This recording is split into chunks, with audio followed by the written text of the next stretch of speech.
lost, and then Jamal Williams from the Lions. So we'll get Jake's take on all of that. But first, let's dive in to March Madness, Jake. Here's how I think I want to do this, and you let me know if you want to do it differently.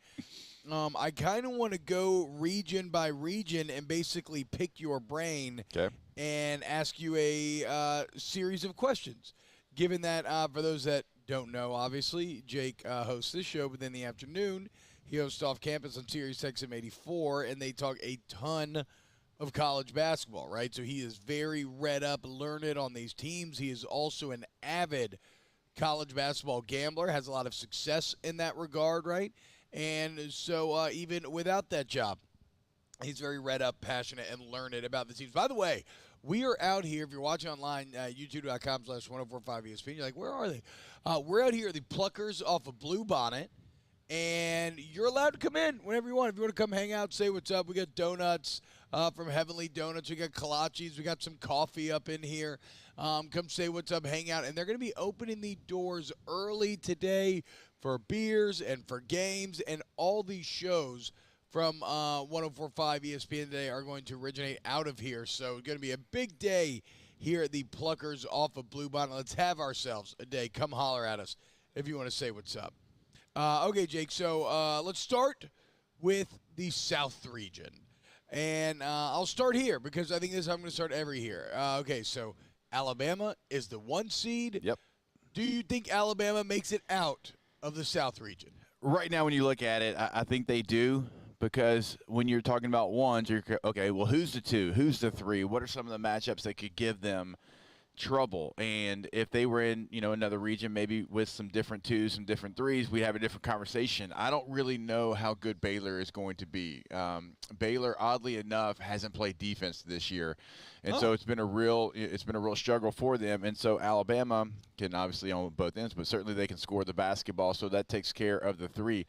I'm just not fully sold on Arizona. I know they just won the Pac-12 tournament, but they won the Pac-12 tournament. UCLA, Jalen Clark's out, best defender in the country, and it took a 3 right there at the very end to beat UCLA. So I think UCLA's a good basketball team. I don't think they're in the great category. So yes, I think Alabama is one of the top 4 teams in the country, obviously, but I think their region is set up for them to make that run.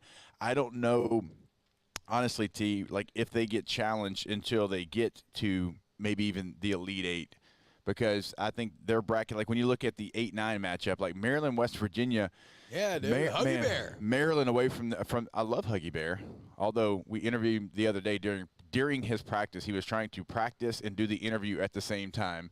It was quite interesting. It was a 4.5-minute interview. Yeah, that's funny. So Maryland away from their home somebody gym. told him he had to do that, right? The SID was yeah, like, and then he's like, hey, I'd love to do this again. Y'all call me anytime. I'm like, Huggy, I don't like Huggy. that. That's like when that's like an answering machine basically triggering. Like there's no actual thought behind that sentence. Exactly. It's just, okay, I'm saying bye now. This is what I'm supposed to say next. Yes. So Maryland, again, okay, bad away from their home gym. West Virginia, just the style that Huggy Bear plays, it's great in spurts, but it doesn't really set up great for tournament success. And so even the 8-9 matchup, 5-12, Charleston's won so many games this year, but you're not going to fear them against Alabama. I think they, probably a 12-5 upset there.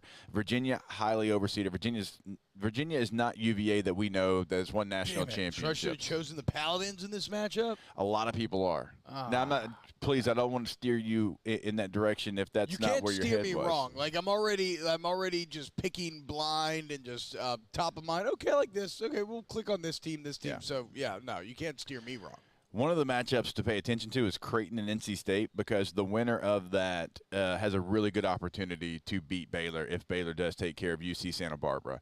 Creighton is a team that's kind of been nicked up all year. When they have their starting 5, they're a really solid basketball team. NC State's been inconsistent, but they've got pros. They've got 2 pro guards. They have a big man that's a very unique big man, big body guy down there. And if they can put it together, they can make a run to the Elite 8 as well. All right. So the second question I'm going to ask you about every bracket, will this one feature a 12-5 upset? Is College of Charleston going to beat San Diego State? I know you got to have some San Diego State takes ready to go, given your love of the Tex. Look, I do love the Aztecs. Pat Kelsey, though, at Charleston, I think he did something really important for their confidence. He signed an extension there. He is someone that would have had an opportunity to probably go elsewhere after winning 30-plus games in the regular season. He loves Charleston. He said, "Hey, I'm going to sign here. They're going to pay him. They're going to pay him $1 million a year, which is huge for obviously within their athletic budget. I think it's a 5-year deal. So his commitment to staying there, I think that helps in your confidence. You're not worried about if your coach is going to leave you. It's not my favorite 12-5 upset, but certainly it is capable of happening. Okay, but I'm gonna put you on the spot, and again, you don't have to get any of these things right. But if I made you make a choice between the 12-5 here, which one are you doing? If I made you choose. Nothing is binding. It's a tournament. Nothing matters. It's all a crapshoot anyway. But if I made you choose, I do want to see where your head's at. I would probably still choose San Diego State. Okay, there you go. Go Tex. All right, do you have it doesn't sound like you do in this bracket, Jake, but do you have a dark horse here? A team that is, I guess, who would be most capable of challenging Alabama? I think if you're looking for like a Cinderella dark horse, I think the winner of the Creighton-NC State game. Okay, cool. And that's the NBA guards and everything you told us about Creighton. Anything? This one is probably the one that almost across the board Alabama's going to be, and everybody that you see from ESPN, Fox Sports, whoever it is, I couldn't bring myself to do it. 98% of your brackets are going to have Alabama. I couldn't bring myself to do it when I was doing my brackets last night. Right, but if you do it and they lose, you still feel great. Yeah. Oh, yeah, wait, what do you mean? If you – if you put But if you don't choose them and then they go, then you're a loser twice. No, but now, though, if they get knocked out, then, hey, then I'm one of the few that didn't have them in there, right? Okay, and 98% of people can suck it because I'm not putting any powerful energy Alabama's way. That's fair, too. I literally had it clicked on the computer last night, and I said, no. What am I doing? Back it up.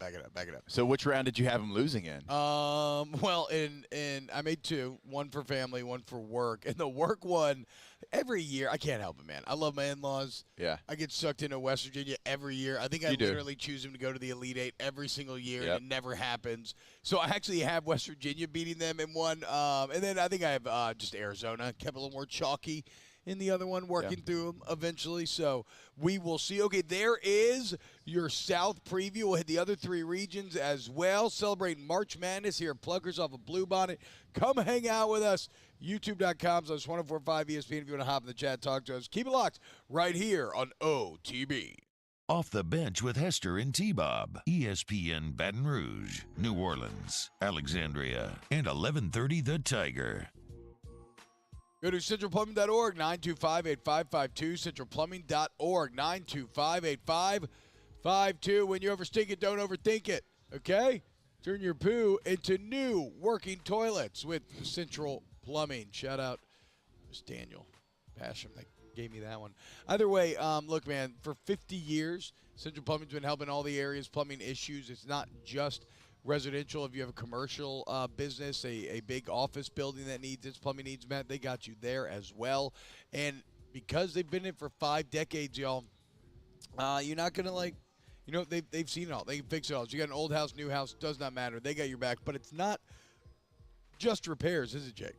It is not. If you're looking to upgrade, you can obviously, home, business, any upgrade that you have, and you can imagine they can help you out. So get that consultation set up. Also, if you want to go tankless with a tankless water heater, never run out of hot water ever again, they are the place to go to, centralplumbing.org, 225-925-8552. Our listeners fire off their opinions on the jimsfirearms.net hotline at 499-1045. Keep listening for your next chance to shoot us your thoughts with the jimsfirearms.net hotline on 1045 ESPN Baton Rouge. Electricity is all around us, and our families depend on it. Every day is sparked by the power of a cold drink or a warm meal, a movie night, and a comforting light at the end of a dark hallway.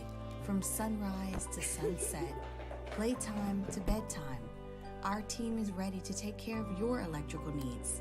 Even in the case of an after-hours emergency, the light in your life shines brighter with Mr. Electric.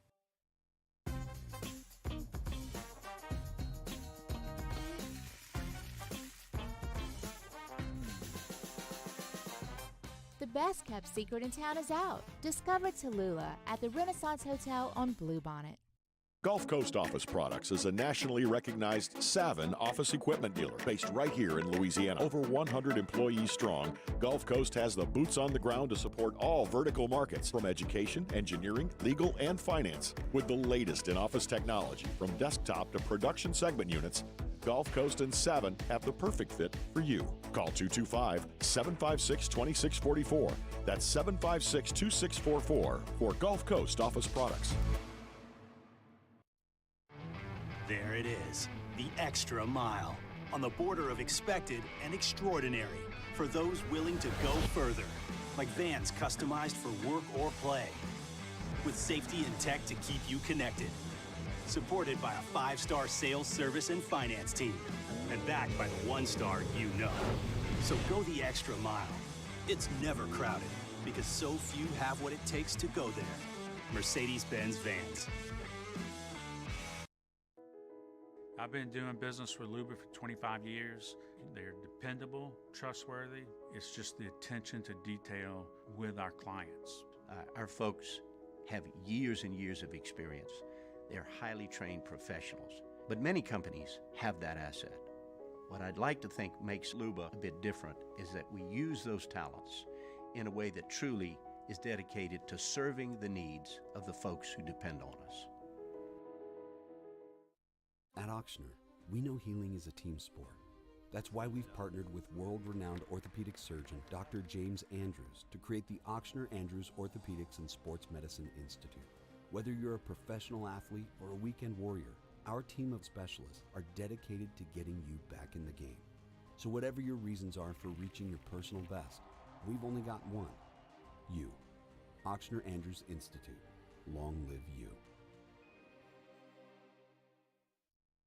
Hi, I'm Brandon Landry, founder and CEO of Walker. Hi, my name is Dr. Craig Green. This is Ryan Terrio with HUDCORoofing.com. Hey, it's Matt Moscona. No matter how big your commercial roofing job. Charles Handegriff, join us for the Thursday edition of Handy Time. We're at the Beau Rivage Sportsbook in Biloxi. It is day one, the real day one, of the NCAA basketball tournament. Handy Time, noon weekdays on 104.5 ESPN Baton Rouge. Dirty soda and styrofoam. Spill the day to get my mind blown. Dress it up and go to Nassau. 200 miles on the dash. Got to roll a pound up a gas. Switching lanes in the Grand Rapids. We the one that kept it cool without it getting to the gym. Start acting. Shooting in like a film in a movie. Gonna let them have it. We ballin' like the March Madness. All these cops shooting in the All-Star Toyota presents Off the Bench with Hester and T-Bob. ESPN Baton Rouge, New Orleans, Alexandria, and 1130 The Tiger. Got a lot of NFL talk coming up. Hour number 2. Aaron Rodgers going to the Pat McAfee show yesterday. Imagine this, biggest Pat McAfee show they've ever had. Yeah. Yesterday, but revealing that he went into the darkness, 90% retiring, only to come out and say, I want to go to the bright lights of the Big Apple. Baby, now the Jets and Packers just got to finalize the actual deal itself, and it looks like Aaron Rodgers is going to be a Jet. He's got a little Thoreau in him. I went to the woods because I wish to live deliberately. We are talking March Madness all morning long. We're out of here, Pluckers on Bluebonnet. If you want to come hang out, you're more than welcome to. We got some swag to give away. Is that correct, Bo? That's what I was told. We got some swag to give away. We got donuts, kolache, shout out Heavenly Donuts. We got coffee. The kitchen is not open yet, but Pluckers at Doors will be open all day long for you to come out and watch all of the games. We'll be hanging out here, drinking some beers, watching the games as they start placing bets. I can't wait. There's nothing better than being at a bar, everybody putting your head together, getting a good little team bet going, and so you can get all the energy moving in the correct direction. And remember, right now on the DraftKings Sportsbook app, if you haven't downloaded yet and you're feeling it in the air because like March Madness you want to, you download right now, use the promo code Baton Rouge, and when you sign up, you bet $5 on any college basketball game, $5 on any college basketball game, and you get $200 in free bets, Jake. Also, if you already have DraftKings, which I'm sure many of you listening do, you have a great deal as well.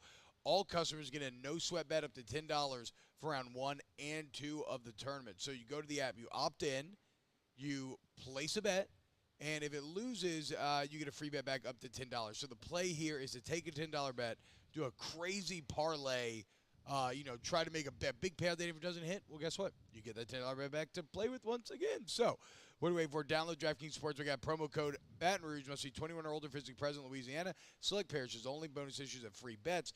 Opt-in required. One free bet issued based on an amount of initial losing college basketball bet. Eligibility, wagering, deposit restrictions apply. Terms at sportsbook.draftkings.com/basketball. Terms licensee partner Golden Nugget Lake Charles. Gambling problem?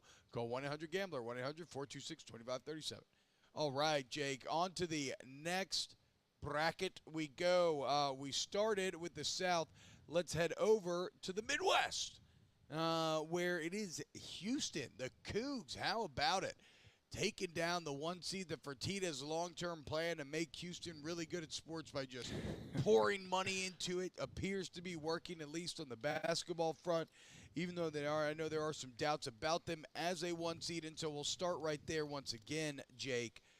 Does the 1 seed, Houston Cougs, do they make it out of this bracket?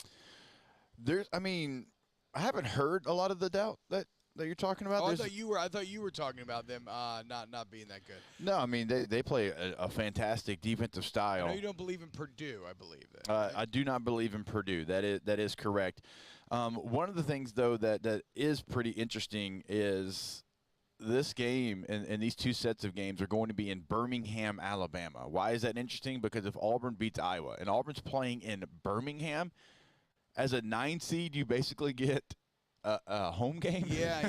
Okay, good. That is wild. So, Houston, if they face them there, that could be interesting. Although I'm not sure that Auburn could get past Iowa if Iowa shoots the ball the way they're capable of. So, I think Houston's a very good basketball team. This is an interesting region, though, because you have the best 2 in Texas. Texas is as 1 seed as a 2 seed can possibly be. I mean, they just won the Big 12 tournament. Still blows my mind. They are on a really nice heater right now. Rodney Terry, who's still the interim coach, has done a hell of a job with the Chris Beard situation. You lose your coach pretty much at the beginning of the season. It wasn't even the middle point. He hadn't even gotten the conference play yet. And he's taken his team and this talented team, and he's got him to this point. The team loves him. One of my co-hosts, Chris Budden, was interviewing him after the Big 12 championship game, and his players couldn't wait to celebrate. Couldn't wait for the interview to be over with. They grabbed him and brought him to the celebration. That's always a good sign when you have an interim coach like that. So he's done a fantastic job. So I do think Houston is real. But one of the most difficult things is you do have a very good Texas team. And if you're Texas, you're like, wait a minute. I've got A&M as a 7. They finished second in the SEC in the regular season and the tournament. You gave them a 7 seed.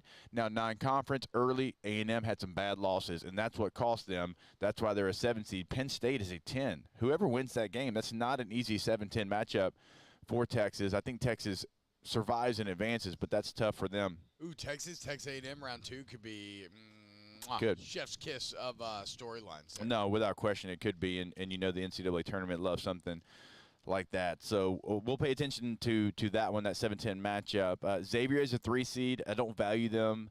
I think if Iowa State gets past Pitt, Iowa State could give Xavier some real issues. Go Clones! Oh, you do love the Clones. Yeah, go Clones, dude. What can I say? Matt Campbell. Indiana, up and down.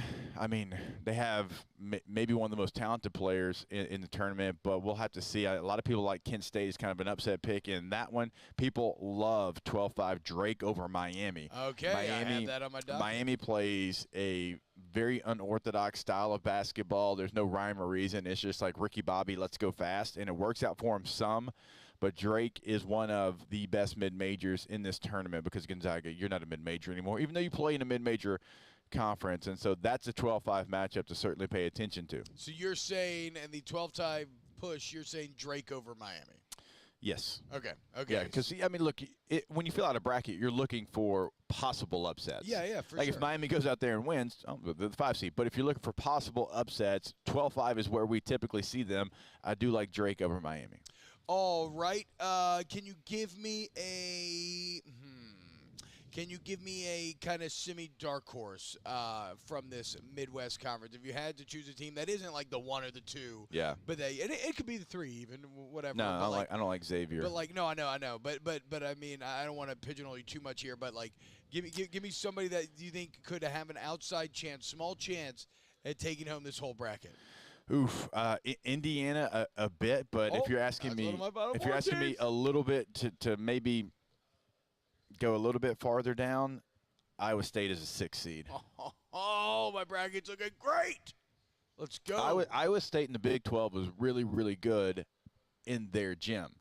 Their problem was when they went on the road, they were awful. Not bad. They were awful. Now, they were a little bit better in neutral sites. So, obviously, all this is neutral sites. It's a team that can beat any team in this field. But they also have been inconsistent away from home. So, let's see how they handle that against a Pitt team that was lucky to survive a tip-in against Mississippi State.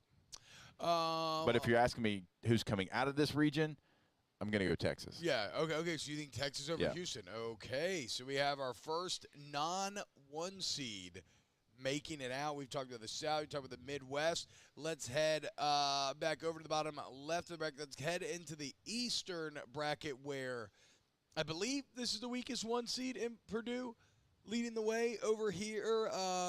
2 seed Marquette, which feels a bit interesting. Kansas State, a 3 seed. Tennessee, a 4 seed. And then a very hot Duke team coming in at 5. This feels, Jake, like a pretty chaotic portion of the bracket here. I'm not going to lie. It is. And that's what we love in March is we love chaotic energy.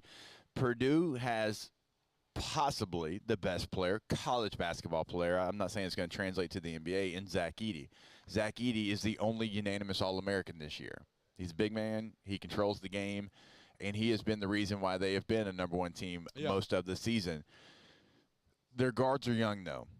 Now, you lose Jaden Ivey to the NBA draft. He's a lottery pick last year. You have to start over. They have guards that are going to be really, really good, T, but they look like they've hit the freshman wall. And it happens to all of us. We talked about that not that long ago. It happens to all of us. And their guards, at times this year, didn't look like freshmen, but the last, I would say, 10 to 15 days, they've looked more like freshmen than they have all season long. It looks like they have really hit that brick wall that all freshmen in every sport hit. And also, you've probably got the toughest 8-9 winner. Memphis just beat Houston. Wow. For the American. Memphis almost beat Houston a couple of weeks ago as well, right? And so that's a really good basketball team. Florida Atlantic won over 30 games. Damn. So, and Conference USA is not a bad league either. They won that league in the regular season and in the conference tournament. They blew out their opponent in the Conference USA title game. So, FAU's for real, too. That's a tough matchup for Purdue. If Memphis beats FAU, I like Memphis to beat Purdue. Not just because your son's name is Memphis. Honestly, I didn't even think about that. Remember, yesterday we had a large conversation about separating biases when it comes to our opinions. There could be something subconscious at work here. But so Purdue feels so the question of does the 1 seed win this bracket? You're saying no. If you're already predicting that Purdue could get a round 2. No, upset. if you ask me which order would Purdue win this bracket, I put them at 4th best odds. Oh, okay. So give me your top 3 then. I would say Marquette, Duke, and then Kansas State. So what does Marquette do so well to kind of hang here? Okay, and they're actually your favorite to make it out of here. Yeah, I mean, Marquette and Duke, I don't even know if I have a pick yet. Like, I'm still, teetering on both. Duke is hot as hot can be right now. And John Shire's done a fantastic job in year 1 replacing the legend, not a legend, the legend in Coach K. And the ACC is completely down. It is. But they're playing their best basketball. They dominated their conference tournament there. So you asked me about Marquette, though. So Shaka Smart, when he went to Texas, and you'll love this because you don't like Texas, he could not get them to play his brand of basketball. Yeah. He could not get the players at the University of Texas to be gritty, to do the small things, to lock it, all those. They weren't too far up their own beehole to do what needed to be done to win. And it didn't work out. And I know a lot of Texas fans, when I say that on off campus, they call in, they write in, they're like, that's not true. No, it's factual. They did not play his style of basketball. Marquette has. Marquette is fully in. Marquette still does have pros as well, but it's more they have embodied his vision, his style, and Shaka Smart's a hell of a basketball coach. So Marquette in my opinion, it's going to be either them or Duke. Kansas State with Jerome Tang. Jerome Tang, longtime assistant at Baylor. He comes over in his first year. It looks like a Scott Drew team, and I mean that as the biggest compliment I can give you. And they are very, very dangerous. So I like Kansas State's so hot this year. I like Marquette, Kansas State, and I like Duke better than I like Purdue on this side. Okay, so the 5-12 question is already answered, right? Duke is. Oral not Roberts going is to lose good. to Oral Roberts is really good. It's actually Duke's seated way too low. They should be either the last 3 or the best 4 seed, in my opinion. Duke also feels like then that maybe they also kind of are your dark horse here in this bracket. You went through all of this without mentioning either SEC team, Tennessee or Kentucky. They're not factored into your equations at all. If Kentucky lost to Providence, I wouldn't be shocked. Wow. As what far about UL? UL got a chance against Tennessee? Yeah. Tennessee plays great defense. Sometimes they can't buy a bucket. Yeah, we've seen that. So, yeah, I mean, I'm not predicting that ULL is going to win this game, but they have an opportunity, like more than just like a fighter's chance. They have a real opportunity in this one. I don't like Tennessee against Duke in that next round. It's also a little interesting. Michigan State and USC, some massive brands just kind of not factoring in the larger picture. No, Michigan State's better than I think a lot of people thought coming into the season, and they started their season on the aircraft carrier against Gonzaga, and they opened some eyes, but they've been kind of inconsistent. They've been in games ever since they blew that lead, though, against Iowa. I'm not sure that they have any spirit left after that one. That was a tough loss. USC gets into the field a weak Pac-12, though, T. It was. Yeah. I mean, you had Arizona and you had UCLA, so ironically, 2 teams that could win a national championship. But outside of that, Arizona State, USC kind of sneak into the tournament. The bottom half of the league was awful. Cal won 3 total games this year. Awful. Sounds familiar. Well, I guess I'll show a better than 3 total victories. That's fair. There was crap. Daniel Bashram's looking at your mug. He says, "Wait, is the coffee handle a hoverboard?" Yep, that is absolutely. Oh, it is. Yeah, this is a Back to the Future 2 coffee mug with a hoverboard. Also, it's a deep boy that carries a lot of coffee. That's like a half gallon of coffee in that thing. I fill right that thing up 4 or 5 times. When we get back here on. You saved the best for the last. The West region is stacked. What can I say, dude? You knew that the whole time. I just know how to talk college basketball. I'm not just asking you a question and then making you fill time Bobby Hebert style for this entire hour. Not at all. I've had plenty of valuable input on these conversations. Cyclones! Where we go, clones! And, I mean, look, Drake loves Miami. Drake dominates Miami. Of course Drake's going to beat Miami, right? The same way he claps in Miami cheeks when he's in the club. Will Drake be at the game, though? Again, in my head, yes. In my head canon, Drake is like on the sideline on the bench with Drake. I mean, certainly he's got to be there. He's probably a little too big time for Drake, but like he's done some like chill kind of funny things through the years, right? Like surely he sees the humor in him showing up at a Drake basketball Dude, he's got game more for March jerseys Madness. in his closet than Champ Sports. Yeah, that's what I'm saying. He can put a Drake one in there. The problem is he probably had some Miami gear at some point, but who cares, dude? Just throw on the Drake and see what happens. Yeah. Okay, when we get back, we'll start with the best for last, the West. And then look, we got Jay Johnson coming up at 8. Beth Torina coming up at 8:15. Ross Jackson at 8:30. Talking ton of Saints, football, and everything. So keep it locked. It'll be a great show here on OTB. Off the bench with Hester and T-Bob. Go to All-Star Toyota of BatonRouge.com, All-Star Toyota of BatonRouge.com.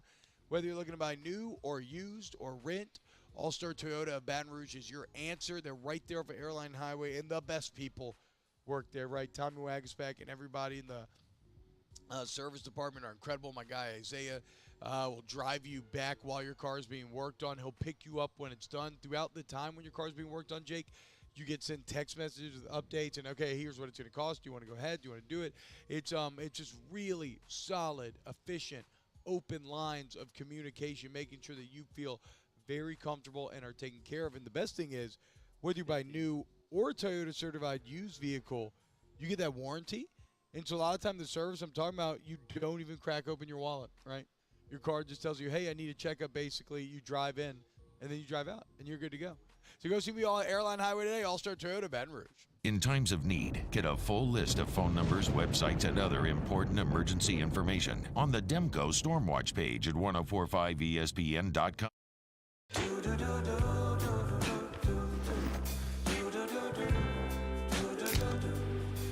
got that blue sky. I've got that sunshine. At Auctioner, we know healing is a team sport. That's why we've partnered with world-renowned orthopedic surgeon Dr. James Andrews to create the Auctioner Andrews Orthopedics and Sports Medicine Institute. Whether you're a professional athlete or a weekend warrior, our team of specialists are dedicated to getting you back in the game. So whatever your reasons are for reaching your personal best, we've only got one: you. Auctioner Andrews Institute. Long live you. Follow us on Twitter at 1045ESPN to cast your vote in the Citizens Bank and Trust Poll of the Day. Vote daily inside Off the Bench, anytime. Hunt Palmer. And after further review, Citizens Bank and Trust brings you the Poll of the Day via Twitter at 1045ESPN. There it is, the extra mile, on the border of expected and extraordinary, for those willing to go further, like vans customized for work or play, with safety and tech to keep you connected. Supported by a 5-star sales, service, and finance team. And backed by the 1-star you know. So go the extra mile. It's never crowded, because so few have what it takes to go there. Mercedes-Benz Vans. I had to leave my parents. I had to move schools. I don't know anyone here. Everything keeps changing. Why is this happening to me? I'm sure glad you're here. Change a child's story. There's a child in foster care waiting for a volunteer like you.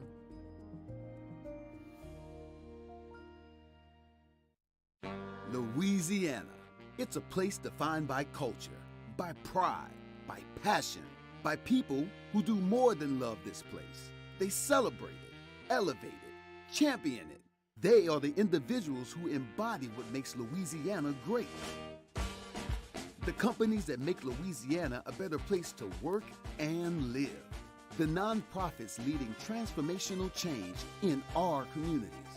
Champions of Louisiana are all around us, and LWCC is proud to celebrate them because we've always been Louisiana loyal, supporting the workers, the innovators, the change agents of this great place we call home.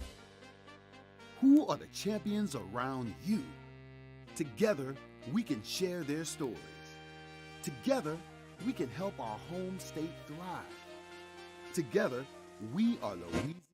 Join me Wednesday for the Hunt Palmer Show. We'll react to LSU and UNO with former Tiger Chris Demouy, and it's a What If Wednesday. Hunt Palmer Show, 1 to 3 weekdays, 1045 ESPN, Baton Rouge.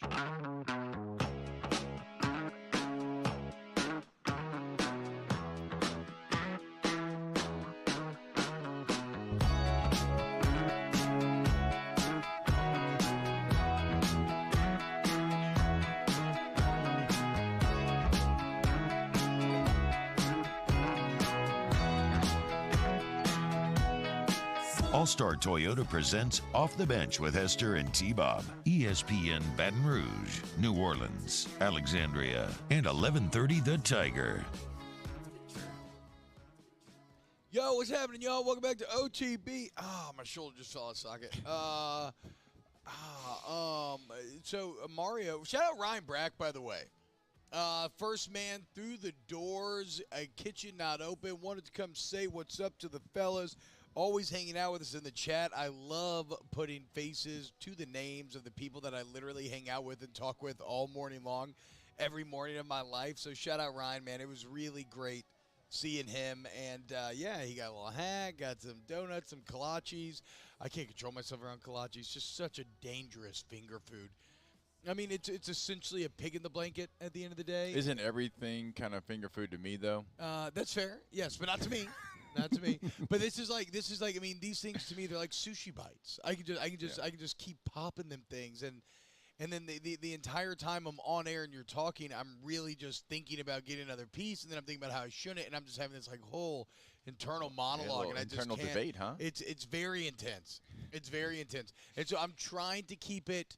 I think I'm averaging about 1 per segment right now. We're gonna have to lower that down. I'm gonna try to keep it at maybe 2 per hour, and maybe my stomach and gastrointestinal health will survive, but probably not. Shout out Heavenly Donuts. They're really good. I had a boudin one. I had a sausage one. We got donut holes on deck, dude. Yeah. I guess I'm not. This is what I've realized about myself, Jake. I love breakfast. I normally don't eat breakfast because I try to do the intermittent fasting during the week. It's pretty casual, but try to do it. And then for a job, whatever. I'm not waking up early enough to like cook or pick up food or anything. Right, waking up, get coffee. Let's go. But when it's in front of me, I'm just weak. Yeah. I have no self-control.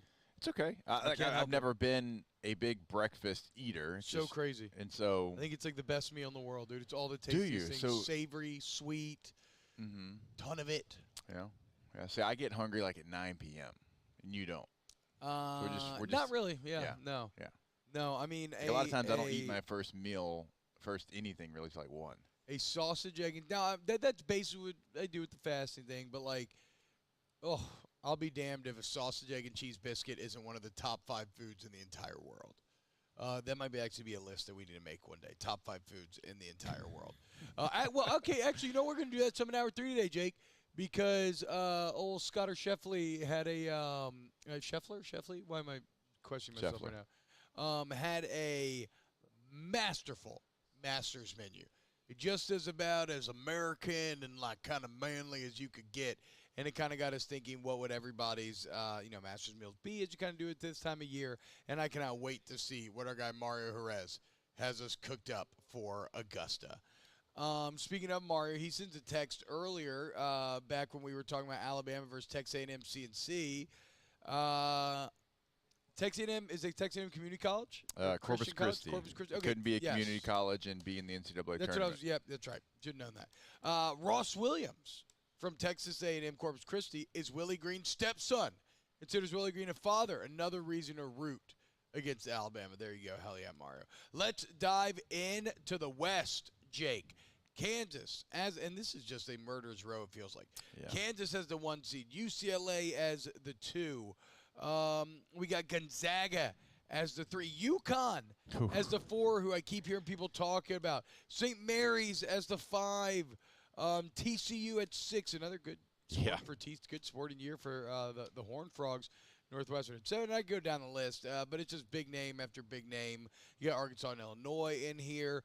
Jake, does Kansas, probably your favorite 1 seed you talked about in the run-up to Selection Sunday, does Kansas make it out of this bracket? No, Kansas got screwed.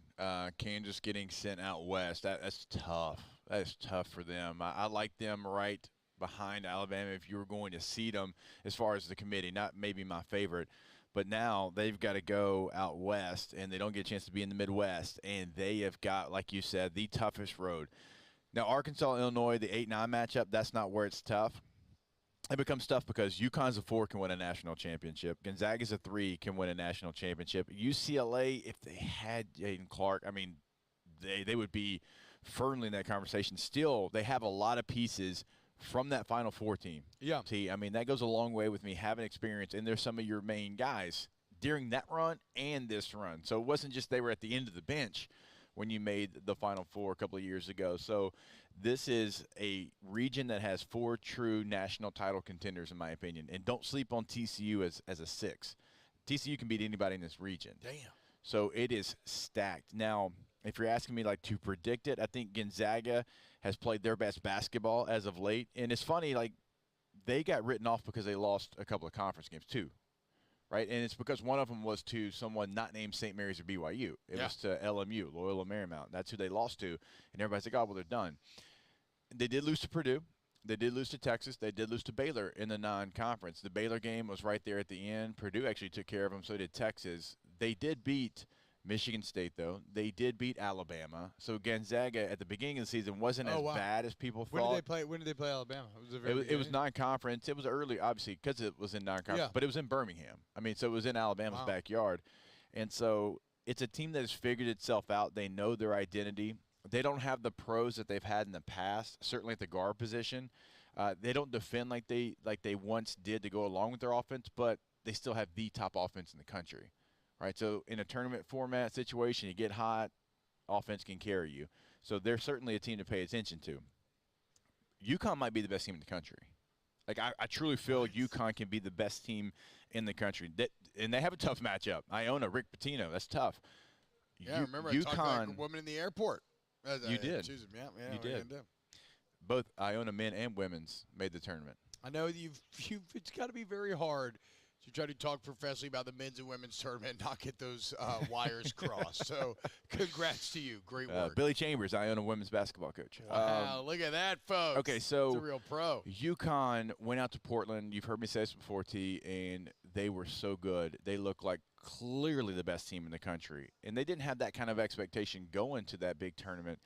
And they continued it, but then they did hit a lull. They hit a part in the middle of the season. The Big East is the Big East. I mean, it's fantastic. And it's like, okay, well, they were fool's gold.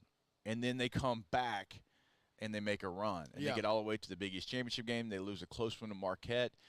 This is a team that can beat anybody in the country, and they could probably do it 6 out of 10 times. I mean, like, you face them off. That's the kind of team UConn is. So we've seen UConn win a national championship as a 7 seed. Yeah. So it's not crazy. You know, they had this in their past. And so the West, it's either one of those things, T-Bob, like whoever comes out. Walker, was it the last? Yeah. Whoever comes out of the West, is it going to be one of those situations where you're battle-tested in a good way or you're tired because you had to fight like hell to get to the Final Four? But you're talking about 4 true, like not just like I can talk myself or find a way. No, 4 true national title contenders. And I think I've got UConn.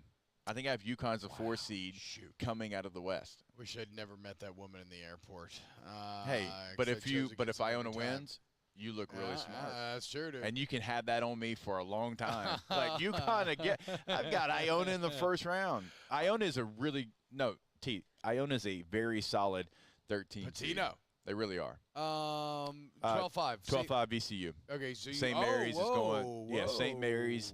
St. Mary's is lost Gonzaga in the bias sauce. Coming through here? No, they are lost in the sauce. Ever since they had that 2-game lead in the West Coast Conference, couldn't handle success, blew it. They also lost to Loyola Marymount. They lost to Gonzaga, then got blown out by Gonzaga in the WCC final. And VCU out of the A-10. The A-10 is still a league that has good teams. It's not, from the top to the bottom, the depth of the A-10 is not what it used to be, but VCU's played good basketball all season long. Can't believe they're a 12 seed. I love this 12-5. It's my favorite 12-5 upset. Oh, okay, so this is your number 1 12-5 upset. Like, you need at least one in the bracket, and if you want to follow Jacob's hot betting tips, of which he has been very hot lately, you want to choose VCU over St. Mary's is the number 1 choice there for Jake.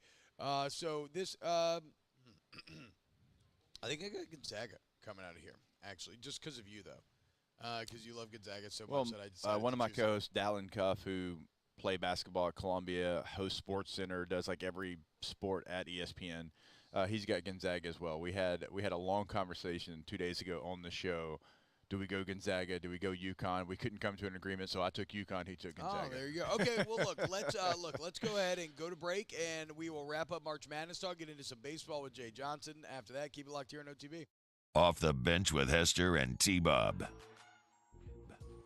want to remind you to go to Donaldsonville Glass and Body, DonaldsonvilleGlassandBody.com, DGBAuto.com. I love the Frederick family, man, and since 1977, they've been showing love to you and your vehicles. It started, it's kind of crazy, Jake, like all great stories, had pretty humble beginnings, right? It was just this tiny little closet, it looked like it was a little garage they did glass repair out of. And when you look at it now, and it's this giant building, just a beehive activity, full collision repair, doing everything that your car could need. It's an incredible story of success and growth, and the only way in which you achieve that and stand the test of time is because you treat your customers the right way. They know you're not trying to cheat them. You're working for them, and they can be assured that they are getting the quality care that they need. And that's exactly what you get when you bring your vehicle into Donaldsonville Glass and Body. So go to dgbauto.com today. You You can set up appointment to the text box right there. It's Donisville Glass and Body. Let them extend the life of your vehicle over there at DGMP. Our listeners fire off their opinions on the jimsfirearms.net hotline at 499-1045. Keep listening for your next chance to shoot us your thoughts with the jimsfirearms.net hotline on 1045 ESPN Baton Rouge.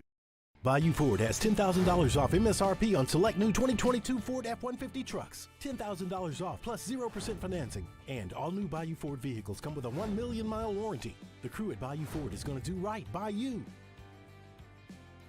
Gulf Coast Office Products is a nationally recognized Savin office equipment dealer based right here in Louisiana. Over 100 employees strong, Gulf Coast has the boots on the ground to support all vertical markets, from education, engineering, legal, and finance. With the latest in office technology, from desktop to production segment units, Gulf Coast and Savin have the perfect fit for you. Call 225-756-2644.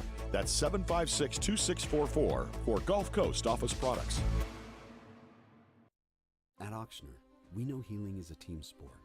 That's why we've partnered with world-renowned orthopedic surgeon Dr. James Andrews to create the Auctioner Andrews Orthopedics and Sports Medicine Institute. Whether you're a professional athlete or a weekend warrior, our team of specialists are dedicated to getting you back in the game. So whatever your reasons are for reaching your personal best, we've only got one: you. Auctioner Andrews Institute. Long live you. I've been doing business with Luba for 25 years. They're dependable, trustworthy. It's just the attention to detail with our clients. Our folks have years and years of experience. They're highly trained professionals, but many companies have that asset. What I'd like to think makes Luba a bit different is that we use those talents in a way that truly is dedicated to serving the needs of the folks who depend on us.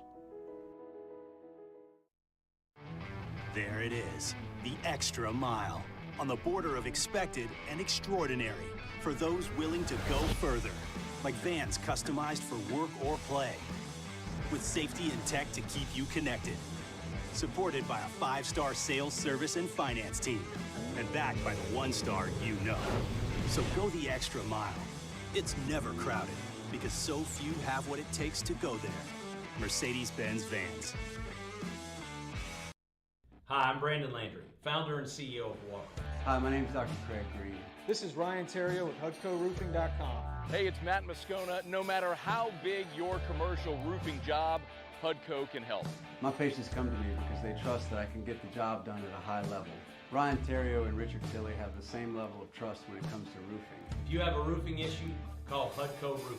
Give us a call, 364-1007, and we'll come to your house and give you a free inspection. Follow us on Twitter at 1045ESPN to cast your vote in the Citizens Bank and Trust poll of the day. Vote daily inside Off the Bench, Anytime, Hunt Palmer, and after further review, Citizens Bank. Matt Moscona inviting you to join us for Thursday's AFR, presented by the Aesthetic Medicine and Anti-Aging Clinics of Louisiana. The madness begins. We're live all day from Pluckers on Bluebonnet. Come join us 3 to 6, 1045 ESPN Baton Rouge.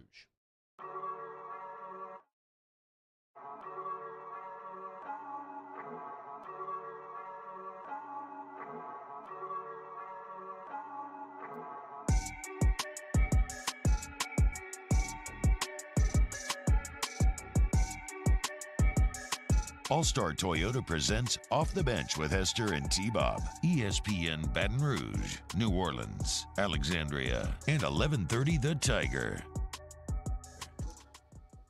What's happening, boys? We out here, and I mean that actually literally, and the chia in this situation is Pluckers on Bluebonnet, okay? We're going to be hanging out at 104.5 ESPN. Shout out our guy, Bo Wegman. We're running him all around town lately. He got everything set up this morning. We're going to be out here all day long. So, if you love Hunt Palmer, and who doesn't love Hunt Palmer, especially when it comes to college basketball and baseball, like this is Hunt season right now. Hunt will be out here. Also, Hunt's a bit like a dolphin to water when it comes to Pluckers, right? Like, actually, Jake, now that we're talking about this out loud, I don't know that there could be a more Hunt Palmer day than what is than today. Right. Because we're doing the show from Pluckers. which I think Hunt already runs all the trivia Pluckers anyway, right? Yes. We're doing it from Pluckers. SEC baseball opens up tomorrow, and it's the first day of the NCAA tournament. Everything is coming up Palmer today. So come out here. We'll be hanging out. You can come out early if you want. I mean, Kitchen's not open, but we got donuts. We got kolaches. Thanks to Heavenly Donuts. We got coffee. We're hanging out if you just want to come say what's up like our guy Ryan Brack did. Or you can wait, come get some lunch later with the fam. I know my fam's coming in here. I think yours is as well, Jake. And all so the there way goes through. the restaurant. Yeah, all the way Between through. the A-Bears and Hester's. Yeah, that's fair. 97 children. Well, yeah, I mean, mine are just going to eat, well, I guess everybody's going to be eating chicken. I was going to say just chicken nuggets, but I mean. Little baby Bobby could eat a fry right now. You know what's funny about him is, like, so he still only drinks milk, obviously, right? He's about to start cereal or whatever, but he gets so hyped up when people eat food. Like he starts like he starts cheering. He starts like just like excitable. Like his whole body starts to kick his little legs. And he starts to roll his little fat belly, and he gets like he just gets visually and visibly agitated and excited when he sees people eating food. Like, ooh, what is that? I can't wait to eat food one day. It's just like his papa. All right, so T-Bob, on off campus, we play a game every Friday. We played it yesterday because yesterday was our last show because of the NCAA tournament. It's called What's the Ticket? And typically, like in college football and college basketball, it has to involve at least one top 25 team. And we go, what's the highest ticket this weekend? What's the lowest ticket? Like the bare minimum price to get in highest, bare minimum lowest. And so we played a version yesterday because, so today's game, there's going to be 4 sites: Birmingham, Orlando, Sacramento, and Des Moines. That's going to be the 4 sites. You have 2 games, like 2-game pods. So if you get a ticket, you can go to 2 games. Okay. Oh, okay. All right, so I want to throw some at you and see if you do better than Chris Budden did yesterday. Okay, just real quick. Do you think West Virginia, Maryland, Texas A&M, Corpus Christi, Alabama is more expensive or less expensive than Auburn and Iowa, Northern Kentucky, Houston? And where's the first set of games being played? All those games are played in Birmingham. All those games are played in Birmingham. Birmingham. So you have Bama in one and Auburn in the other. I'm going to go with Alabama and the West Virginia set of games. Nope, that's $84. The Auburn, Iowa, Northern Kentucky, Houston, $119. Wow, damn. Auburn outdoing Alabama. How about that? Bama fans saving their money to go to the Elite Eight Final Four. It has been funny, and I do the same thing. Some are not even hating, but watching Bama fans act like they suddenly care about basketball this year. But look, again, I do the same thing if LSU was suddenly awesome. Like, don't get me wrong, I would as well. It's just funny to see. All right, when we get back, Jay Johnson, head coach of the LSU baseball team, kicking off SEC play. Keep it locked here on OTB. Off the bench with Hester and T-Bob.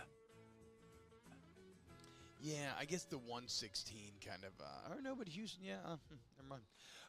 Go to RejuveMeMedical.com. Restore me, refuel me, rejuva me. If you want to feel younger, better, stronger, faster, just more confident when you work out, you can go harder and longer. When you climb into bed, you can go harder and longer. You want to get Rejuva Me Medical, okay? Maybe hormone replacement therapy is for you. Maybe it's not, okay? But the point is your body is going to be that guide for Rejuva Me to customize a plan for you. So go get that consultation day. Ask about metabolization optimization when you're in there. That's semaglutide. Everybody's on it. It's doing great things. So check out Rejuva Me Medical. Now open in Shreveport, Jake. It is. It is open in Shreveport, one of 4 locations. So go to the website, RejuveMeMedical.com, to find the Baton Rouge, Metairie, Slidell, and Shreveport information. The website's a great tool as well. Get your consultation set up today, 225-240-7360.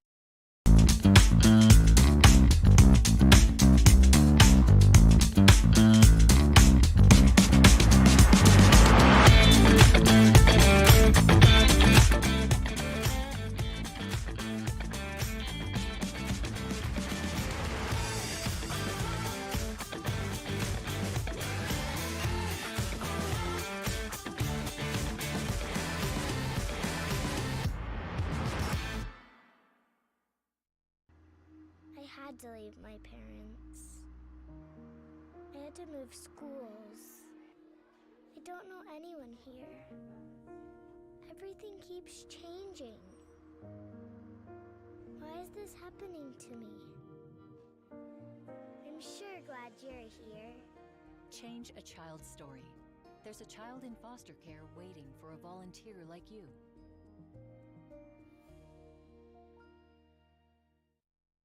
Louisiana.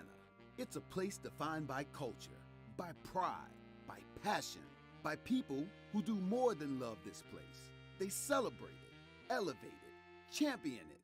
They are the individuals who embody what makes Louisiana great. The companies that make Louisiana a better place to work and live. The nonprofits leading transformational change in our communities. Champions of Louisiana are all around us, and LWCC is proud to celebrate them because we've always been Louisiana loyal, supporting the workers, the innovators, the change agents of this great place we call home. Who are the champions around you? Together, we can share their stories. Together, we can help our home state thrive. Together, we are Louisiana loyal. Always.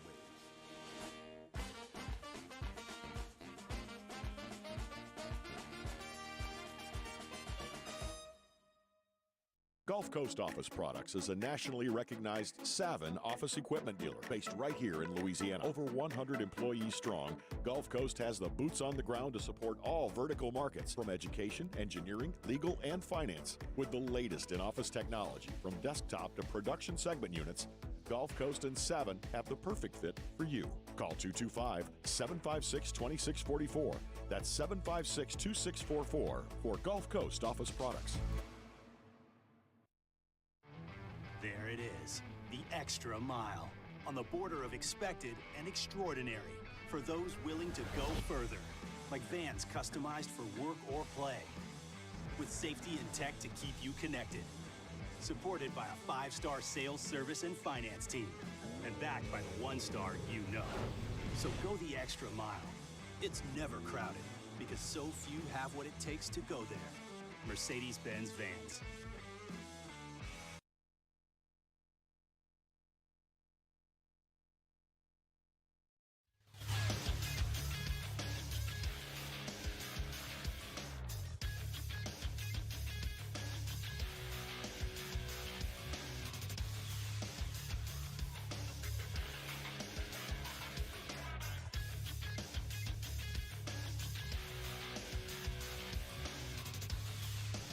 Good morning, everybody.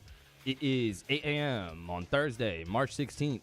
Today in Baton Rouge, expect clear skies with a high of 79. Coming up on OTB, we're live at Pluckers on Bluebonnet for the first day of March Madness, and LSU baseball coach Jay Johnson and LSU softball coach Bet Tarina will both join the show. You can follow today's show on Twitter, Instagram, and TikTok at OTB_ESPN, or catch us on YouTube at the 1045 ESPN channel and subscribe for daily content.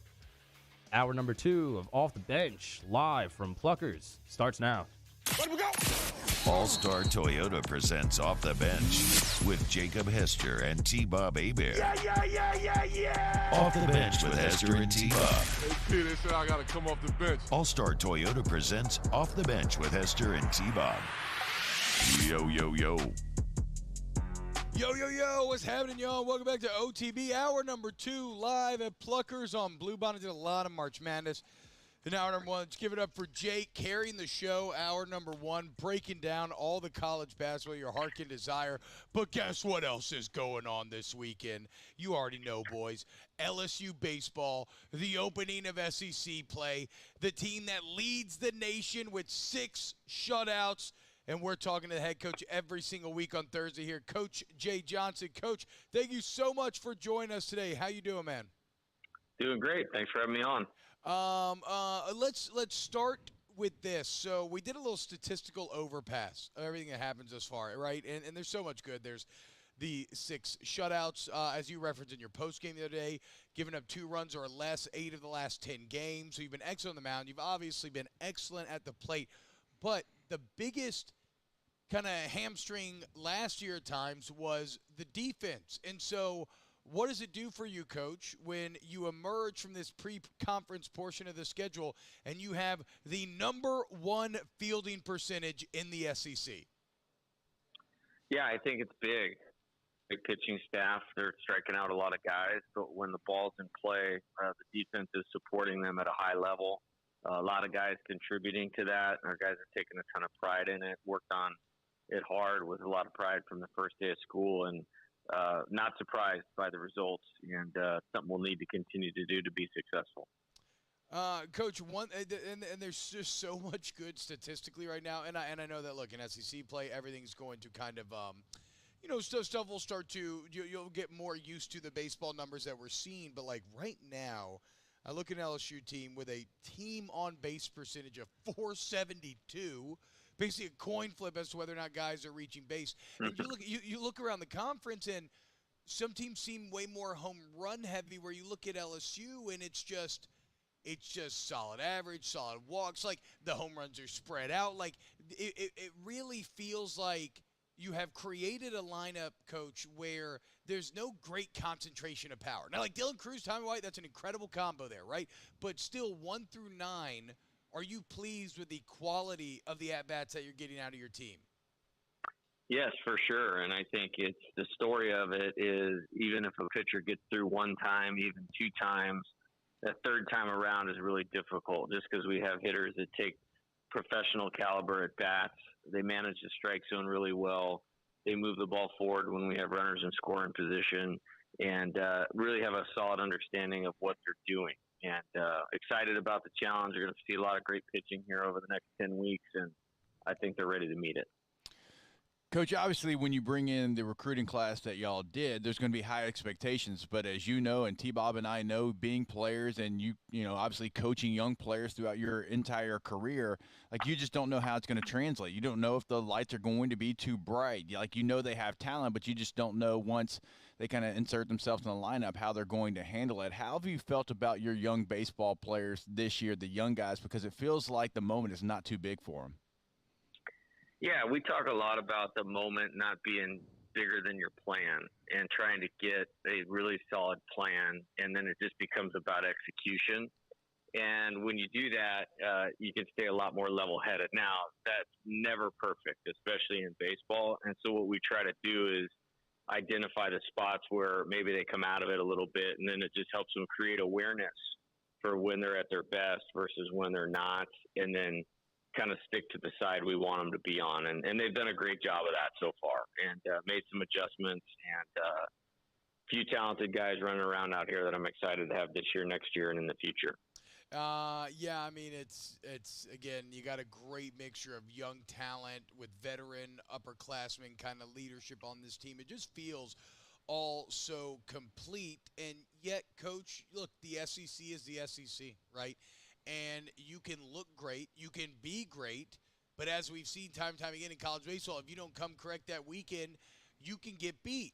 Last year, we entered conference play, and everybody's kind of, I'm not saying you were, but us in the media, right? Everybody's like doubting Texas A&M. They can't hit, they can't do this, they can't do that. And it was kind of a wake-up call for LSU in week number 1 last year. What's kind of your mindset entering this trip to College Station tomorrow night? And what promises to me, it looks like a very cold College Station this weekend. Yeah, I think looking at it, it's I wasn't really surprised that they were good. As we were preparing for that series last year, something just wasn't adding up. Yeah. They weren't playing great at that time, but you could clearly see the talent. And then that series was an interesting series. I mean, we were ahead with 2 outs in the 8th inning on Friday, and we're not able to finish that. We were tied in the 9th inning on Saturday. So it was one of those where, hey, they could have swept us. It was great for us to get a game. We could have swept them. And so that's how a lot of these series go. And it's not always the team with the best players. It's the team that plays the best. I think what we're doing is we're not making any series a big series or anything like that. It's 30 games where it's playoff baseball, and you have to focus on the play and the preparation. Because the reality of it is, I think I looked this up, like the 10 teams we're playing, the combined winning percentage is like 820 of the teams we're playing. And you know, and they have to play us too. So it's the best league in the country by a mile. I think this is the year where we're poised to get 11 or 12 teams into the NCAA tournament. Wow. It's going to be a good gauntlet, and it's going to be a lot of fun. Coach, you have everything kind of formatted? Do you have a plan, lineup, rotation, like what everything is going to look like? Is there still any moving parts to that? Will you talk about it on the bus trip or plane trip over there with some of your coaches? Oh, yeah. The scouting it goes all the way up through the end of the series, to be honest with you. And I spent a good about 7 hours last night diving into how we want to line things up against them and looking at their team, and have another day that we'll do on the plane. And we're getting over there relatively early, so we'll have some time before and after practice. But we feel good about our team. And more than anything, I just want to see them continue to play with really good poise, as we go on the road, as we go into good hostile environments, those types of things. Is it's not 10-0 in the fifth inning. Just keep playing the game. We've had a couple instances, not a lot, but we've had a couple, Kansas State game, the Texas game, where it was relatively even throughout, and we just kind of kept playing and eventually cracked through and smothered them with pitching and defense. And I think that's a good recipe when you're playing these tight games. 7 hours last night alone, setting everything up. And I guess, okay, kind of with that in mind, Coach, not looking to if you have not revealed it or do not wish to reveal it, completely understand. But, Thatcher Hurd named pitcher of the week. Skeens has obviously just been fantastic, leading the SEC in strikeouts on Friday night. Basically been unhittable. Opponents batting 99 off of him right now. Is it Skeens, Floyd, Hurd on Friday, Saturday, Sunday? Yeah, those guys will be on the trip. For sure. And Okay, you know what? All good. Say no more. one of them will be pitching tomorrow night. I can promise you that. Okay, excellent. Again, that's been one of the fun parts of this preseason, has kind of been watching where everybody falls. Coach, in terms of the confidence of your team, right? Because I know you all are probably happy to get to play 9 innings the other night, but for the most part, you've been beating teams so badly. You've only had these 7-inning games. Have you how do you avoid, or maybe you don't even need to do this with this squad, but how do you avoid like the trap of overconfidence going into this weekend? Yeah, we have kind of some pillars, or our path, or what you would call our road to the top of things that are really important for our team. Being selfless is one of them, but this whole concept around mindset is a big part of this thing. And there's different ways you can go the wrong way mentally. And, one of those is resisting the urge for complacency.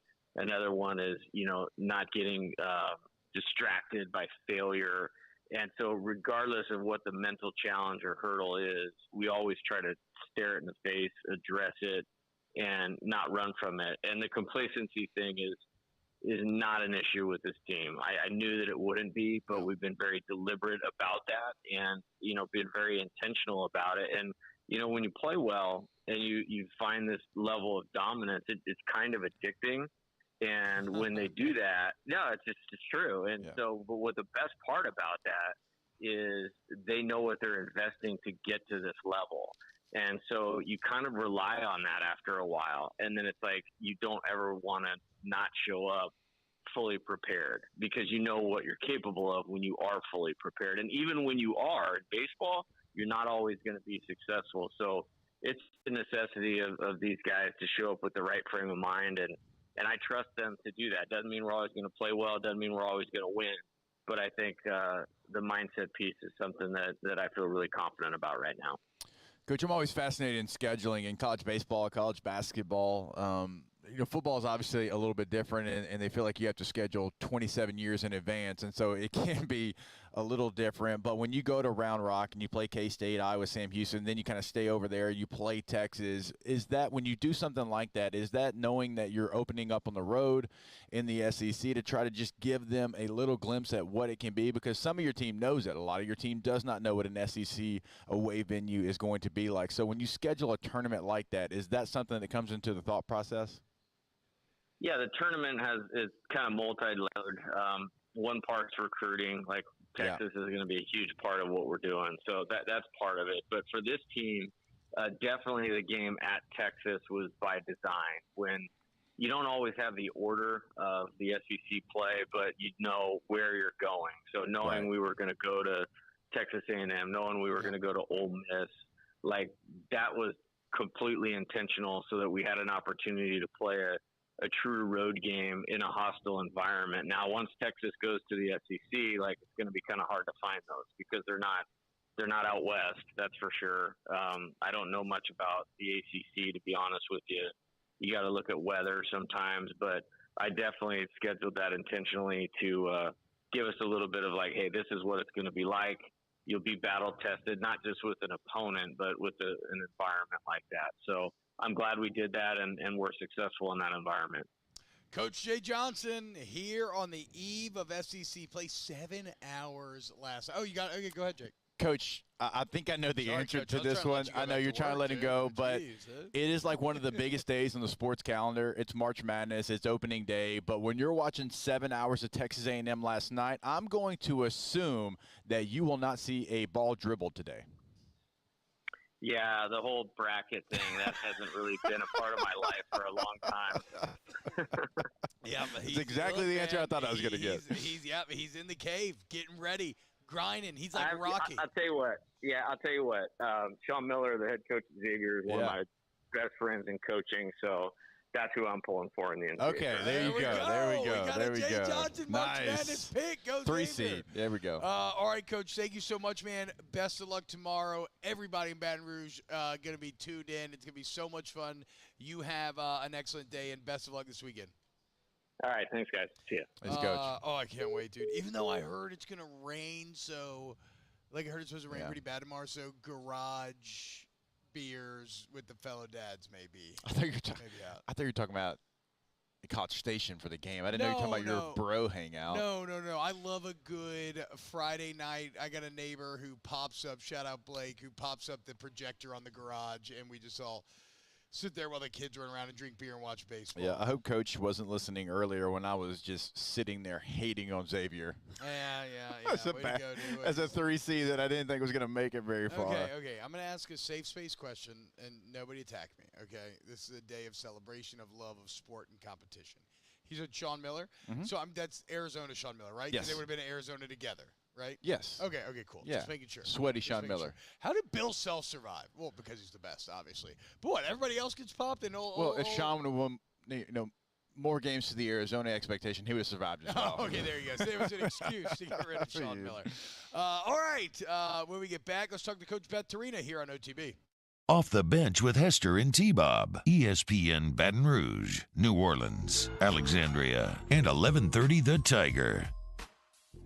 I'm sorry, Coach. That's a butt dial. Hey, good luck, man. I actually FaceTime Coach Johnson. I'm sorry, dude. All right, man. Take it easy. Oh, no, that's embarrassing. Oh, dang it, Bobby. Dang it, Bobby. Oh, Bobby. No, he was very kind. He looked great. He was in office, had his purple and gold on. He had the LSU behind him. Like, if that's what recruits see when they open up the FaceTime, that's really good. I love it. I want you to go to allstartoyota.batonrouge.com, All-Star Toyota of BatonRouge.com. Wow. Okay. Look, going to All-Star today. Mar, how long do I have left here? I'm a little lost in the sauce. I'm like 30. St. Mary's out here. Okay, 30 seconds. Yep. 30 seconds to tell you that whether you're looking to buy new, used, or you want to rent, you want to go to All-Star Toyota of Baton Rouge. You can go on the website, which is also BatonRouge.com, and you can customize the vehicle there. You can buy a vehicle right from there. You can check out all of the incredible deals that are going on.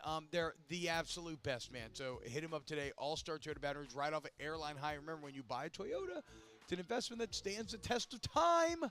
So what are you waiting for? All-Star Toyota of Baton Rouge. In times of need, get a full list of phone numbers, websites, and other important emergency information on the Demco Stormwatch page at 1045ESPN.com.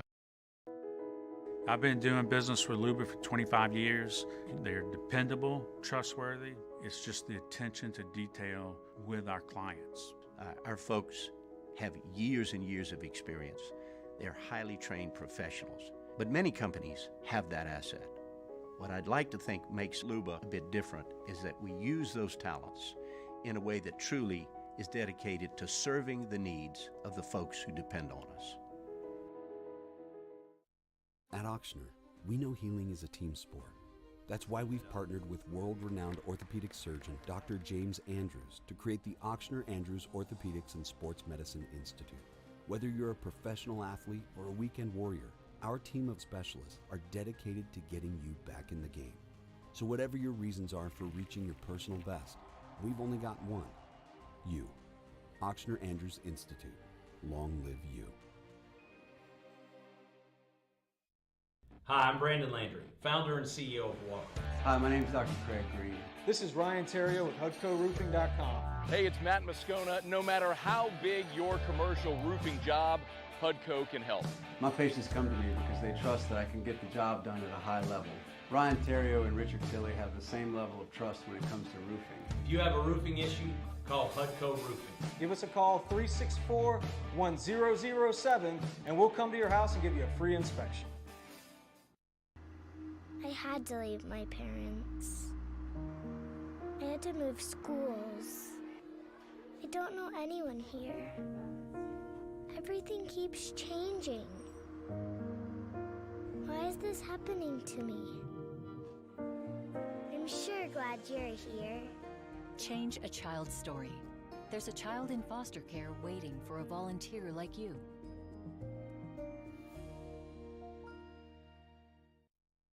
Louisiana. It's a place defined by culture, by pride, by passion, by people who do more than love this place. They celebrate it, elevate it, champion it. They are the individuals who embody what makes Louisiana great. The companies that make Louisiana a better place to work and live. The nonprofits leading transformational change in our communities. Champions of Louisiana are all around us, and LWCC is proud to celebrate them because we've always been Louisiana loyal, supporting the workers, the innovators, the change agents of this great place we call home. Who are the champions around you? Together, we can share their stories. Together, we can help our home state thrive. Together, we are Louisiana loyal.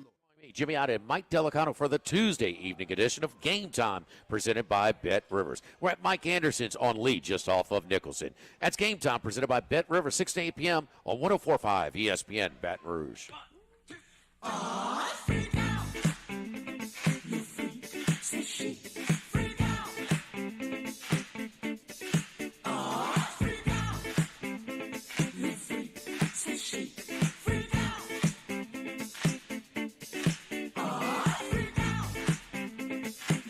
All-Star Toyota presents Off the Bench with Hester and T-Bob. ESPN Baton Rouge, New Orleans, Alexandria, and 1130 The Tiger. Yo, what's happening, everyone? Welcome back to OTB. I did not accidentally FaceTime Coach Beth Tarina, but I did call her, and she's on the line for a weekly check-in as how about it, Jake? The softball team rolls right along this weekend, taking the SEC opening series with a Game 3 Monday night softball rubber match. Allie Kilponen showing up huge when her team needs her most, and now the LSU Fighting Tigers are 22-2, a nice 2-1 series win, conference record to start. And again, that's against a team in South Carolina that entered the weekend 21-2. So a battle of heavyweights there. LSU comes out on top. Coach Trina, what's going on? Thank you so much for joining us. Yeah, thanks for having me. Great to talk to you guys.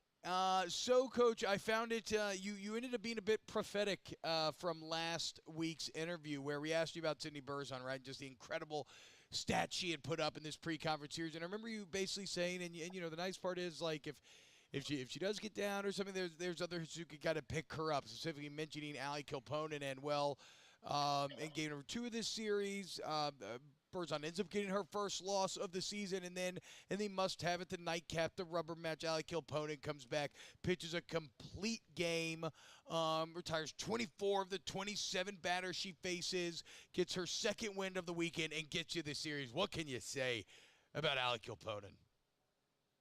I mean, just veteran leadership. She's, you know, our 5th year, our fearless leader. She just went out and did what she does and just controlled the situation, and she's so talented. It's like when she makes a decision that she's going to get it done, she gets it done. And she knew her team needed her and stepped up big for us. It was awesome. It was fun to watch. Coach, I know you have to appreciate your team, too, going on the road. That's not a quick trip. Obviously, that's one of the farthest places you're going to go in the SEC, and then you have a game that's postponed by rain, and they handle all of that, and they're able to get the series win. Definitely. It's been a long road swing here. You know, California to South Carolina, last night at Southeastern. But we're happy to be back in Tiger Park this weekend. Thrilled. So much needed. We want to hear all the things. The Tiger fans, the walkout songs. We want all the feels. Heck yeah. Again, 23-2 right now. So get out to Tiger Park this weekend and go support this team that is, I want to say, now ranked 10-8 in the two major poll or in the four polls. I could be a bit off there. I'll double check here in a second. But yeah, climbing into that top 10.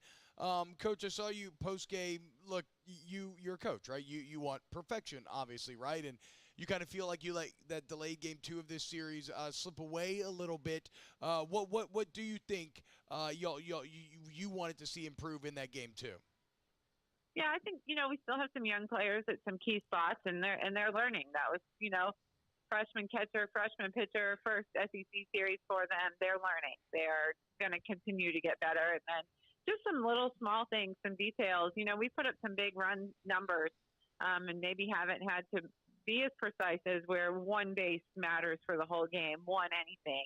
We've been able to have some separation between our other opponents, but we're now at the point of the season where every inch matters. You guys know that.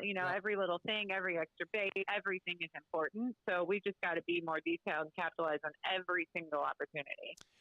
Well, and to your point, Coach, once conference play starts, it just never lets up. And if you're looking for some great softball to watch this weekend, it's going down to Tiger Park against number 5 Tennessee. That's right, tonight. It's Thursday. It feels very Friday. Feels like Friday. Look, yes. The tournament has it feeling like Friday. Everybody's like skipping work and stuff. I apologize.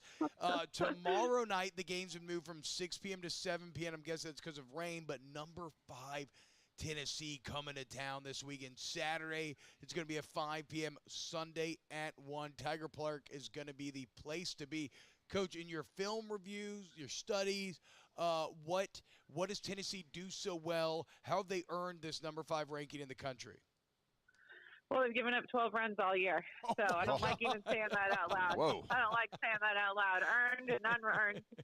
12 runs in 20 however many games, Dave. I guess 13. They gave up a run last night. So 13 runs in 20-plus games. So they have a really good pitching staff. And, yeah, we're trying to look at strength of schedule numbers and things like that, though. We played a really strong schedule. So, the numbers may be a little more even than they seem if you just pull the stat lines, right? So, but we're excited. It's going to be on, like you said, the place to be. And we are going to be so happy to put our feet back in the dirt at Tiger Park.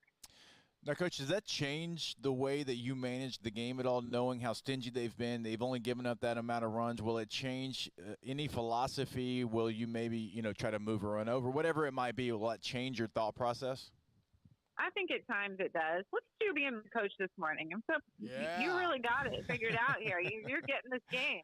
But I think it does. I think you make some different decisions. I think you really have to play your best defense a lot at times too, and just make sure that you're limiting their offense as well. But yeah, I think it does, and we have our work cut out for us. But we're going to be prepared, and it's going to be a battle. There's no doubt in my mind. And Coach, you just look at y'all's lineup right now, and you got Coffee at 464, Sierra Briggs batting 398, Taylor Pleasant doing she does 372, Georgia Clark 3. Like everybody, they're used to getting on base. How do you keep their head in it? If, this weekend against Tennessee, those bases don't quite come as easily, right? Like, you're still going to need that timely hitting. How do you keep them from getting frustrated if they're not having the success that they've been used to having the majority of the year? I just think these guys are so experienced. They've been in every spot. They've gone over before. They're really talented, but they've done it. They've gone over and they've bounced back, and that's the whole thing in our sport, right? In every sport, but people that fail and can get back up are the ones that are great. So, I think they have been there, they've done that, and they know they're as good as their next at bat. The only one that matters is their next at bat, and they'll play that way all weekend. All right, Coach, so we've talked about what Tennessee does on the mound. What about the lineup? Like, what are you going to have to make sure that you keep in check for them as far as scoring runs? Yeah, they're more of a power offense, and that's that's not typical for them. They've been a little more speed based in the past. So, but they don't have a ton of. I mean, their kids are athletic and run well, but they're not going to slap or try to short game you. They're really just coming in, swinging, and our pitching staff will have to keep them off balance, changing speeds and doing some things because they're bringing more of a power offense than they have in the past. Coach Beth Torina, she joins us every single week. I know she's so busy. She gives us time. We just get to pester her with questions. Yeah, LSU now 10, 12, 8, and 8 in the 4 major polls. So a top 10 matchup going down all weekend long in Tiger Park, 7 p.m. tomorrow night, 6 p.m. on Saturday night, and 1 p.m. on Sunday. It might be 5 on Saturday, actually. God dang it. All right, Coach, thank you so much. Cannot wait to talk to you again. Best of luck this weekend. Y'all keep kicking ass, and we'll talk with you next week. Thank you so much. I'll have a good day. All right, there we go. The legend, Beth Torina. And you know who the biggest Beth Torina fan is? The Jetpack Don. Every time she comes on, Jesse Jetpack's constantly texting me. And I let him know as well. I'm like, there's been one show that has had Coach Torina on for the last couple of years every single week. That's right, dude. That's right. I can't wait, man. I can't wait. I might try to get out to Tiger Park with the kids this week. My wife's got a wedding on Saturday. That could be kind of chill. Go let them play in the lawn, watch a little Tennessee LSU. Hell yeah, man. Is this wedding season for you? Wedding season never really Stops? ends. Yeah. There are a couple slower months. Maybe, right? In Louisiana? Fall can be slower, but still, I mean, weddings are one of those things where, people always need mattresses. They always need cars. They're always going to get married. So, there's just a lot of truth in what you said. There are certain there. businesses in life that every human being pretty much needs to have, and they're good businesses to be in. So, yeah, it stays very busy for sure. All right, when we get back, we got Ross Jackson coming on Talk Little Saints. Keep it locked, OTB. Off the Bench with Hester and T-Bob. Our listeners fire up their opinions on the JimsFirearms.net hotline at 499-1045. Keep listening for your next chance to shoot us your thoughts with the JimsFirearms.net hotline on 1045 ESPN Baton Rouge.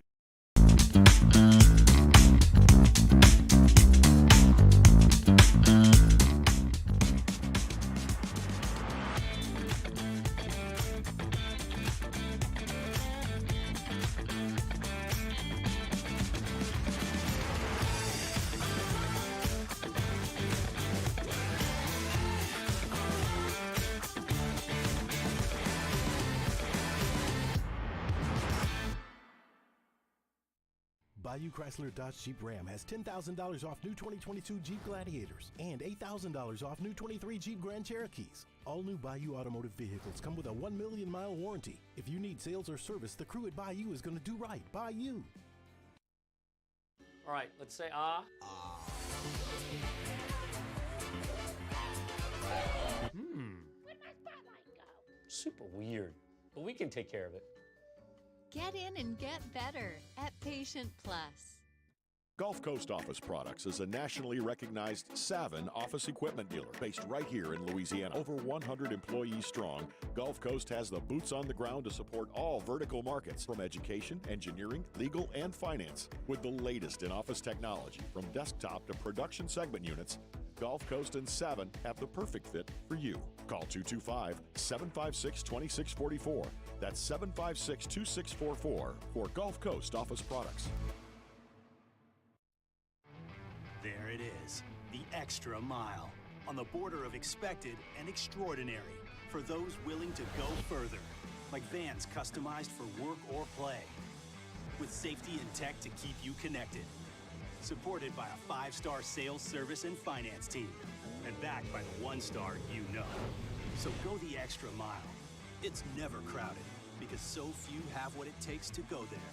Mercedes-Benz Vans.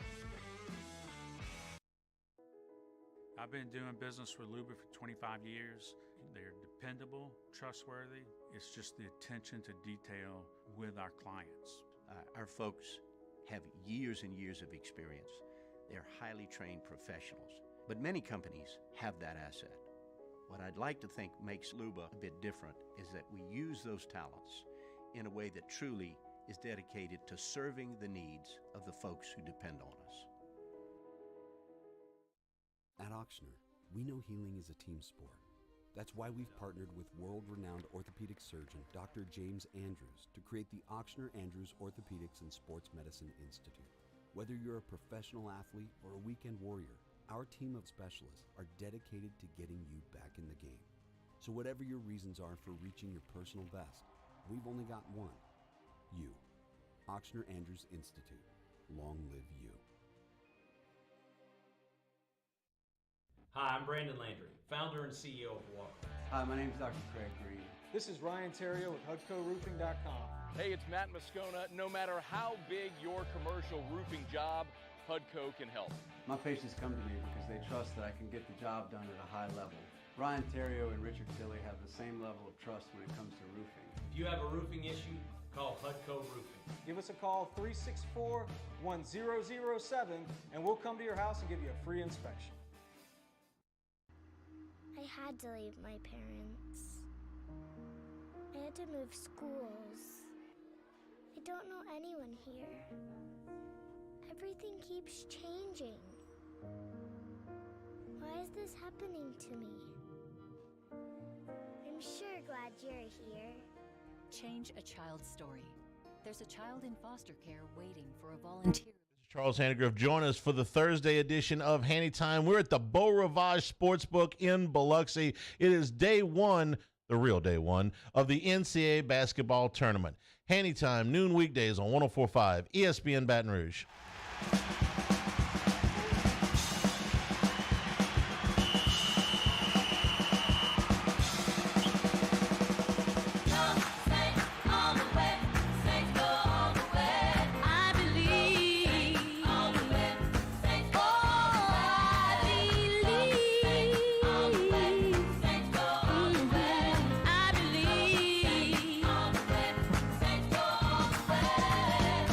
All-Star Toyota presents Off the Bench with Hester and T-Bob. ESPN Baton Rouge, New Orleans, Alexandria, and 1130 The Tiger.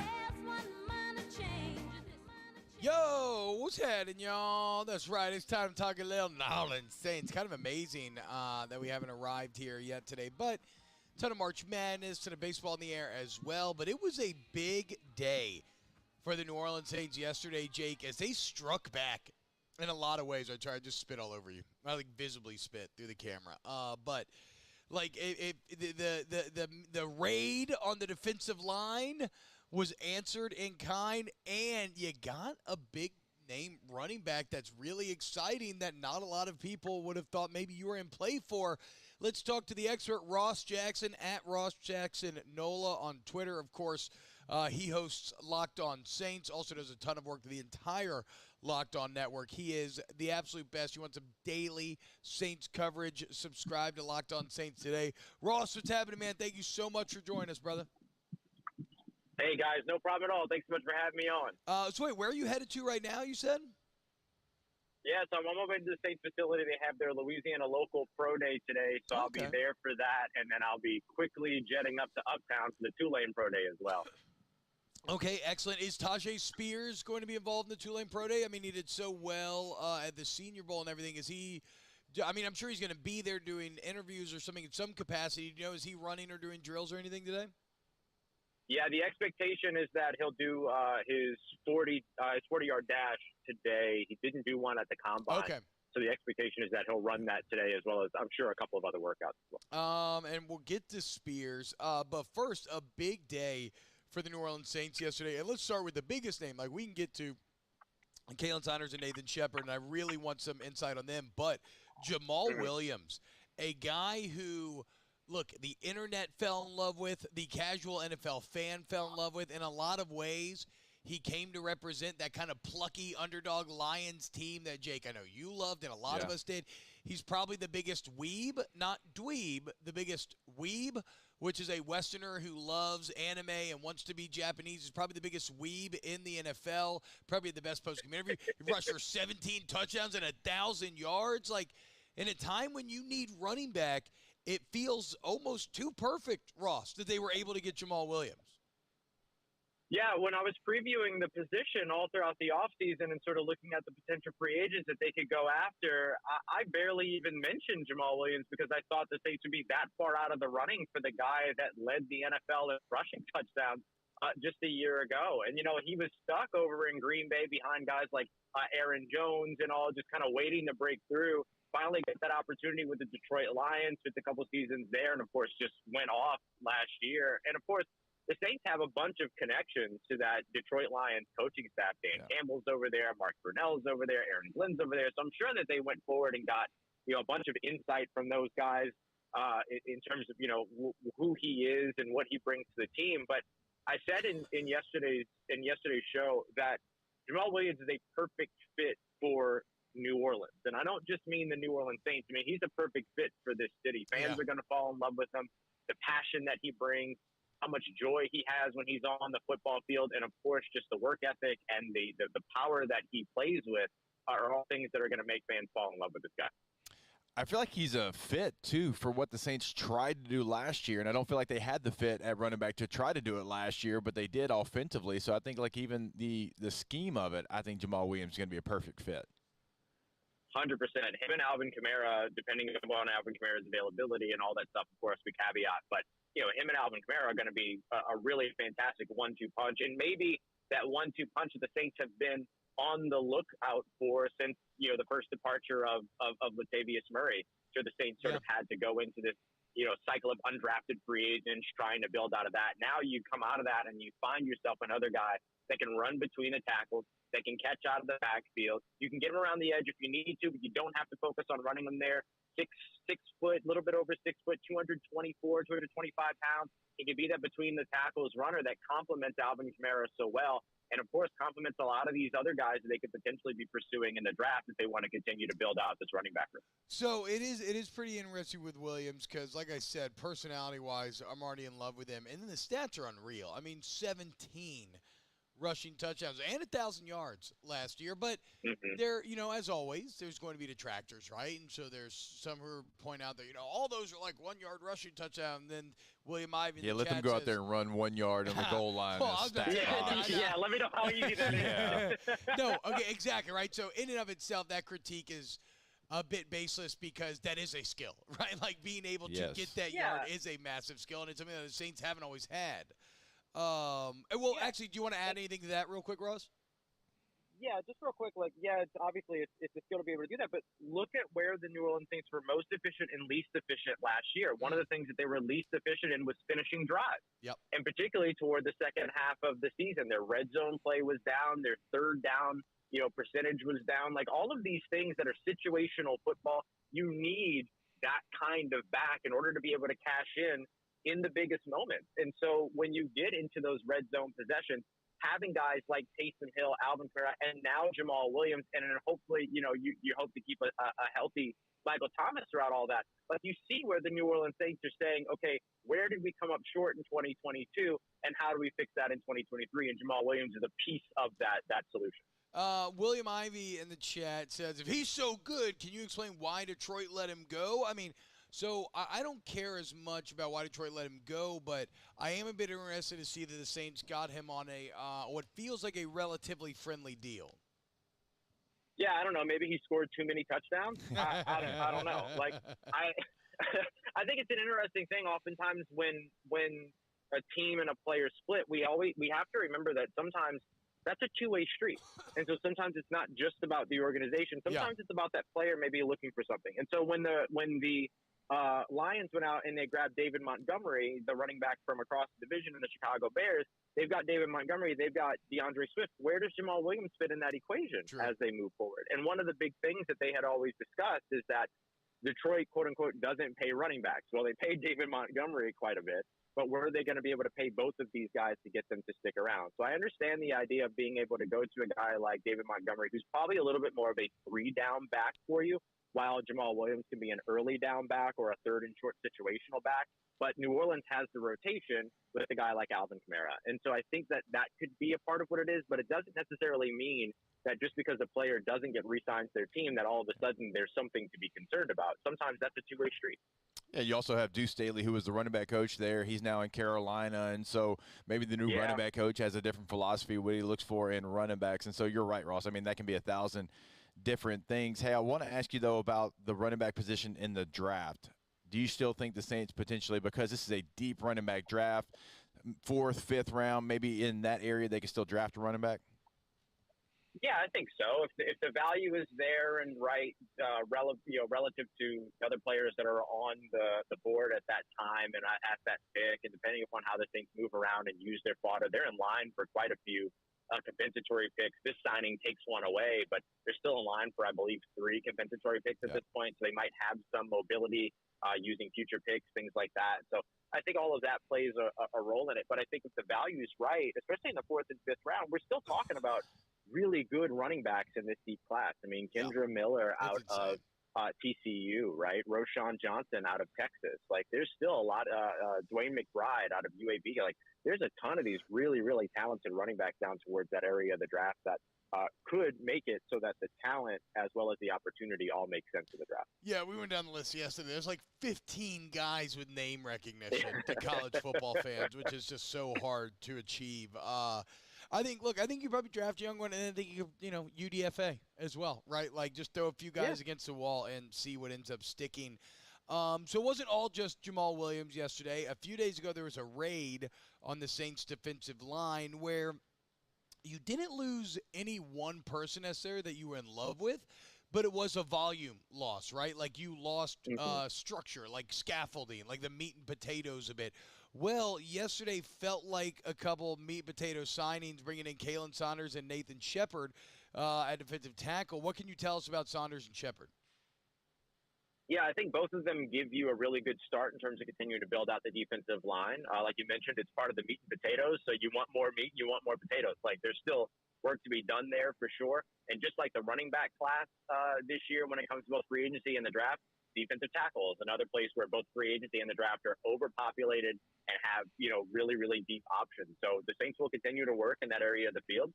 But I do think that Kalen Saunders, he brings you a hyper-athletic guy that can move from A-gap to B-gap, that can rush from just about everywhere. He gives you an improvement on Shy Tuttle in terms of, run stops. He ranked in the same place, tied for 41st in the NFL for those that qualified when it came to interior defensive linemen and run stop win rate, but was 30 spots better in pass rush win rate than Shy Tuttle was. You see a similar improvement when it comes to Nathan Shepard. If you kind of compare him to David Onyemata, who's a little bit more like they're similar styles. Brandon Thorne was on Twitter kind of talking about it yesterday that, hyper athletic, similar styles, very underrated when he was in New York. It's an opportunity to develop in New Orleans, and New Orleans has done, a very good job at developing this position year after year after year. And I think that, you look at him, he gives you the same thing, right? You get an improvement in run stop win rate in 2022. You also get a massive improvement in pass rush win rate because you had Nathan Shepard, top 10 in the NFL when it came to that. Now, the thing that you're going to be looking at when it comes to these two guys is how do they operate with more snaps?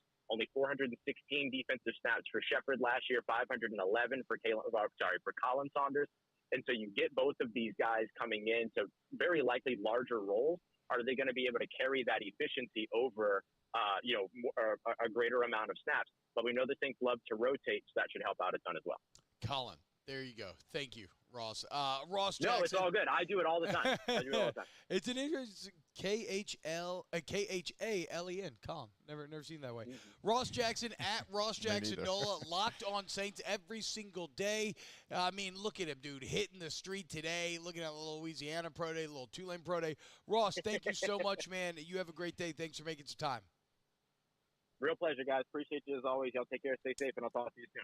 Thanks, Locked Ross. Appreciate you, brother. Saints. Check it out today. Ross does great work. When we get back, more OTB closing hour 2. Off the Bench with Hester and T-Bob. In times of need, get a full list of phone numbers, websites, and other important emergency information on the Demco Stormwatch page at 1045ESPN.com.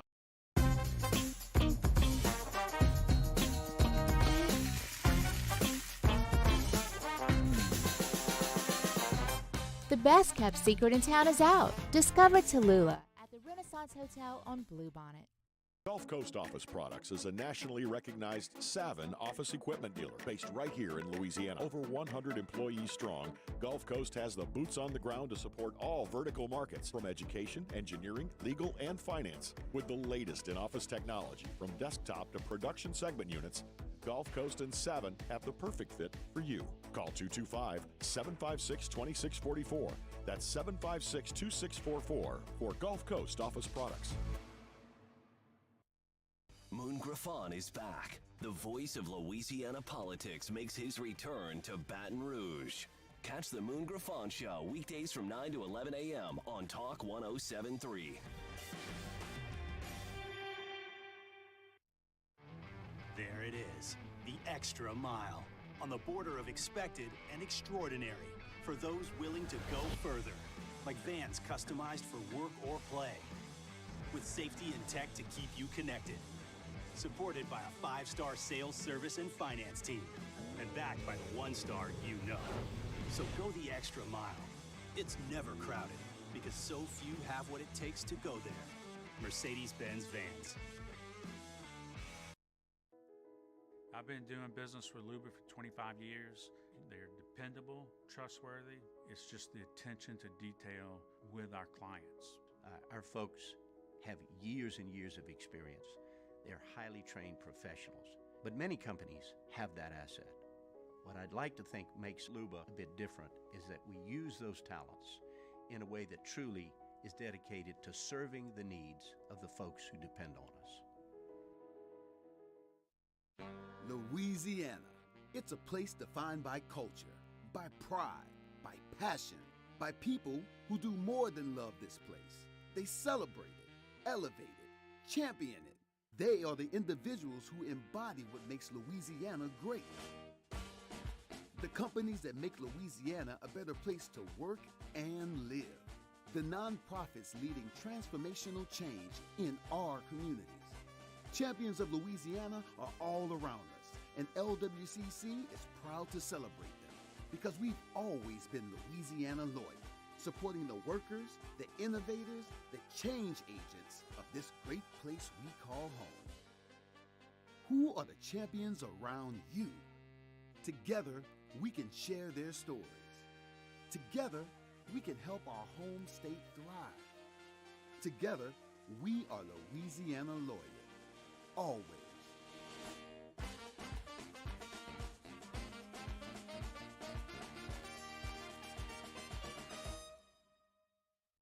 At Auctioner, we know healing is a team sport. That's why we've partnered with world-renowned orthopedic surgeon Dr. James Andrews to create the Auctioner Andrews Orthopedics and Sports Medicine Institute. Whether you're a professional athlete or a weekend warrior, our team of specialists are dedicated to getting you back in the game. So whatever your reasons are for reaching your personal best, we've only got one. You. Auctioner Andrews Institute. Long live you. Hi, I'm Brandon Landry, founder and CEO of Walk. Hi, my name is Dr. Craig Green.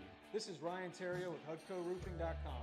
Hey, it's Matt Moscona. No matter how big your commercial roofing job, HUDCO can help. My patients come to me because they trust that I can get the job done at a high level. Ryan Terrio. So join me Wednesday for the Hunt Palmer Show. We'll react to LSU and UNO with former Tiger Chris Demouy, and it's a What If Wednesday. Hunt Palmer Show, 1 to 3 weekdays, 104.5 ESPN, Baton Rouge. Give me your attention, baby. I gotta tell you a little something about yourself. You're wonderful, flawless, ooh, you a sexy lady. But you walk around here like you wanna be someone else. Ooh, I know that you don't know it, but you're fine, so fine. Fine, so fine. Ooh, oh, girl, I'm gonna show you when you're mine.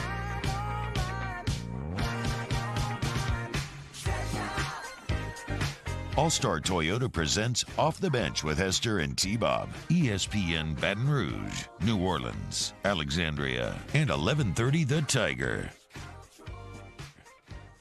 I say it's a good day for Bruno, right? A little pep in the step. Everybody's feeling good and happy. NCAA tournament now, Jake, just a little bit away. Your boys are playing first game, T. We got some. Who's my boys? Who's my boys? In the tournament, who would Drake? you?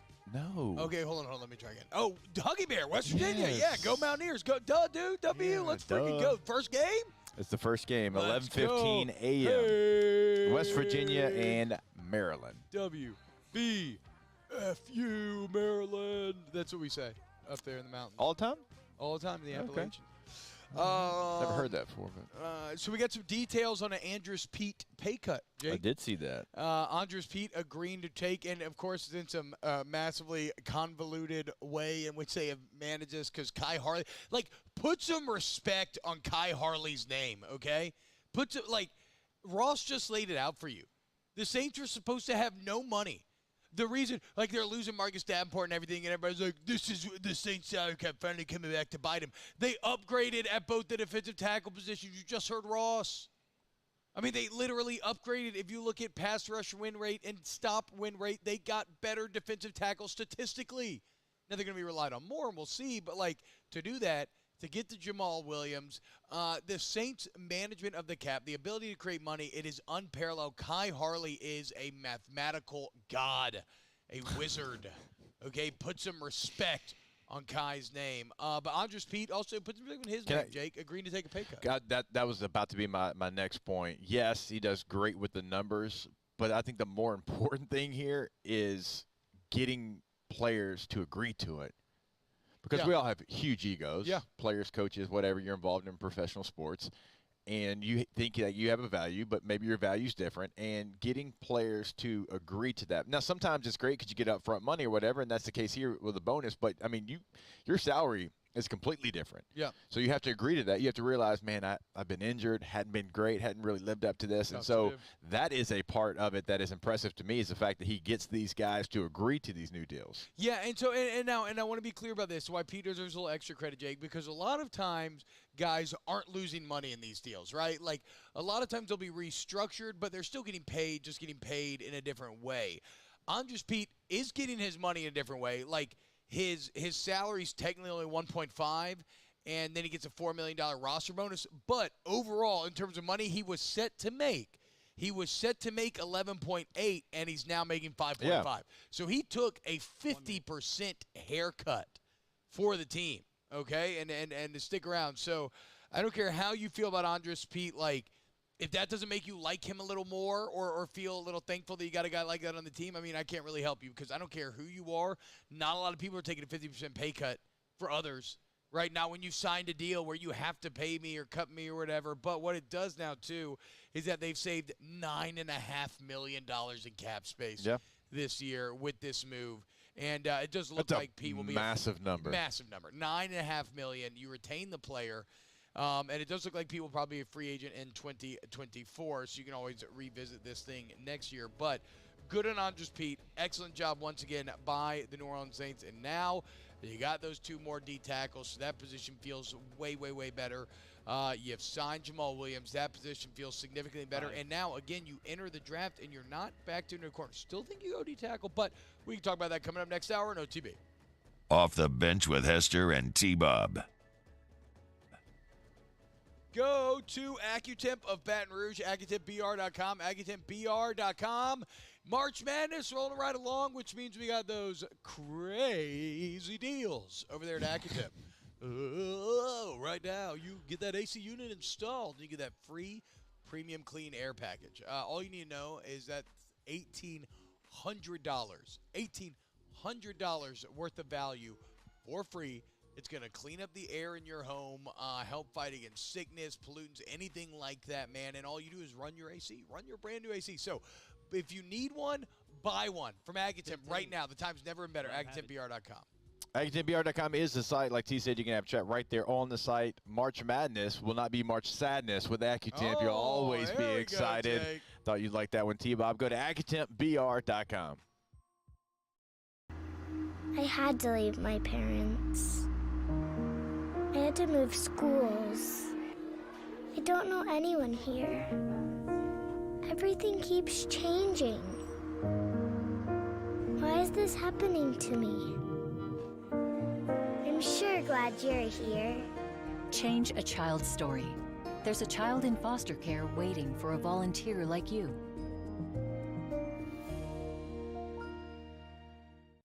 Bayou Chrysler Dodge Jeep Ram has $10,000 off new 2022 Jeep Gladiators and $8,000 off new 23 Jeep Grand Cherokees. All new Bayou automotive vehicles come with a 1 million mile warranty. If you need sales or service, the crew at Bayou is going to do right by you. Gulf Coast Office Products is a nationally recognized Savin office equipment dealer based right here in Louisiana. Over 100 employees strong, Gulf Coast has the boots on the ground to support all vertical markets, from education, engineering, legal, and finance. With the latest in office technology, from desktop to production segment units, Gulf Coast and Savin have the perfect fit for you. Call 225-756-2644. That's 756-2644 for Gulf Coast Office Products. I've been doing business with Luba for 25 years. They're dependable, trustworthy. It's just the attention to detail with our clients. Our folks have years and years of experience. They're highly trained professionals. But many companies have that asset. What I'd like to think makes Luba a bit different is that we use those talents in a way that truly is dedicated to serving the needs of the folks who depend on us. Louisiana. It's a place defined by culture, by pride, by passion, by people who do more than love this place. They celebrate it, elevate it, champion it. They are the individuals who embody what makes Louisiana great. The companies that make Louisiana a better place to work and live. The nonprofits leading transformational change in our communities. Champions of Louisiana are all around us, and LWCC is proud to celebrate them because we've always been Louisiana loyal, supporting the workers, the innovators, the change agents of this great place we call home. Who are the champions around you? Together, we can share their stories. Together, we can help our home state thrive. Together, we are Louisiana loyal. Always.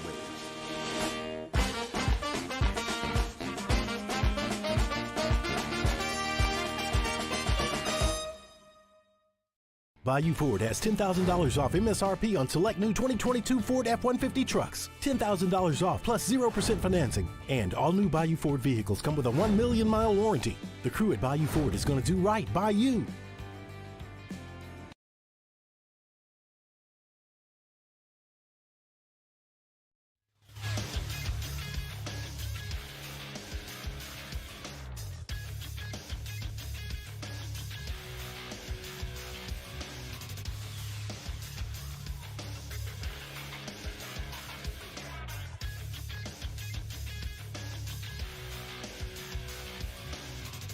Good morning, everybody. It is 9 a.m. on Thursday, March 16th. Today in Baton Rouge, expect to see clear skies with a high of 79. Coming up on OTB, we're live at Pluckers on Bluebonnet for the first day of March Madness. You can follow today's show on Twitter, Instagram, and TikTok at OTB_ESPN, or catch us on YouTube at the 1045 ESPN channel and subscribe for daily content. OTBOT, live from Pluckers, starts now. All-Star Toyota presents Off the Bench with Jacob Hester and T-Bob Hebert. Yeah. Off the Bench with Hester and T-Bob. Hey, P, they said I got to come off the bench. All-Star Toyota presents Off the Bench with Hester and T-Bob. Yo. Yo. What's happening, y'all? Welcome back. OTB, hour number 3. We're Pluckers off of Bluebonnet. We're Pluckers of Bluebonnet all day. 1045 ESPN is today. We're going to be hanging out, drinking beers, watching the game, eating wings. Jake, big news for me. 0 kolaches consumed in hour 2. Yeah, you did good. Now, 5 or 6 donut holes. But what are donut holes? I mean, 5 or 6 donut holes, half a donut. Maybe 1 whole donut, right? But, yes, we managed to maintain some semblance of self-control this last hour. We'll see if it holds once the beers start flowing. Wow, not a foxhole guy. Hey, so I think the best part about it was because you're driving this ship, you had to like make the phone calls to the coaches, even an extra FaceTime to Jay Johnson.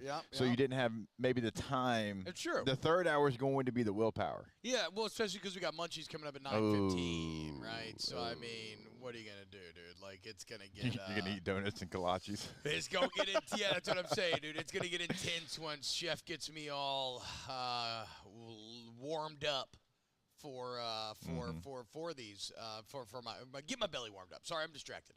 I got another bracket, Jake. You're gonna help me do this one. This is for the volume though. This is for Aaron and Cowherd and all those bums. You're gonna help me do this one. We're gonna show them what's up, dude. You're gonna have me on top of the all these professional gamblers. They all think they're tight. No. T-Bob's taking it home. College basketball expert. Okay, suck it, nerds. Look, it's been a very fun show today. Great hour, last hour, talking to the baseball and softball coaches. Love Jay Johnson, love Coach Betrina, love Ross Jackson. I feel so good, Jake, about the signings that the Saints did yesterday. But I haven't really gotten your take on them. No. Greg Amon says, you lied about Chef being in studio. Yeah, so remember, it was supposed to be last Thursday. Chef had something come up. Then we're going to do this Thursday, and then we realized earlier this week, oh, wait, we're not in studio. So, barring another thing, it's going to be next Thursday. Yes.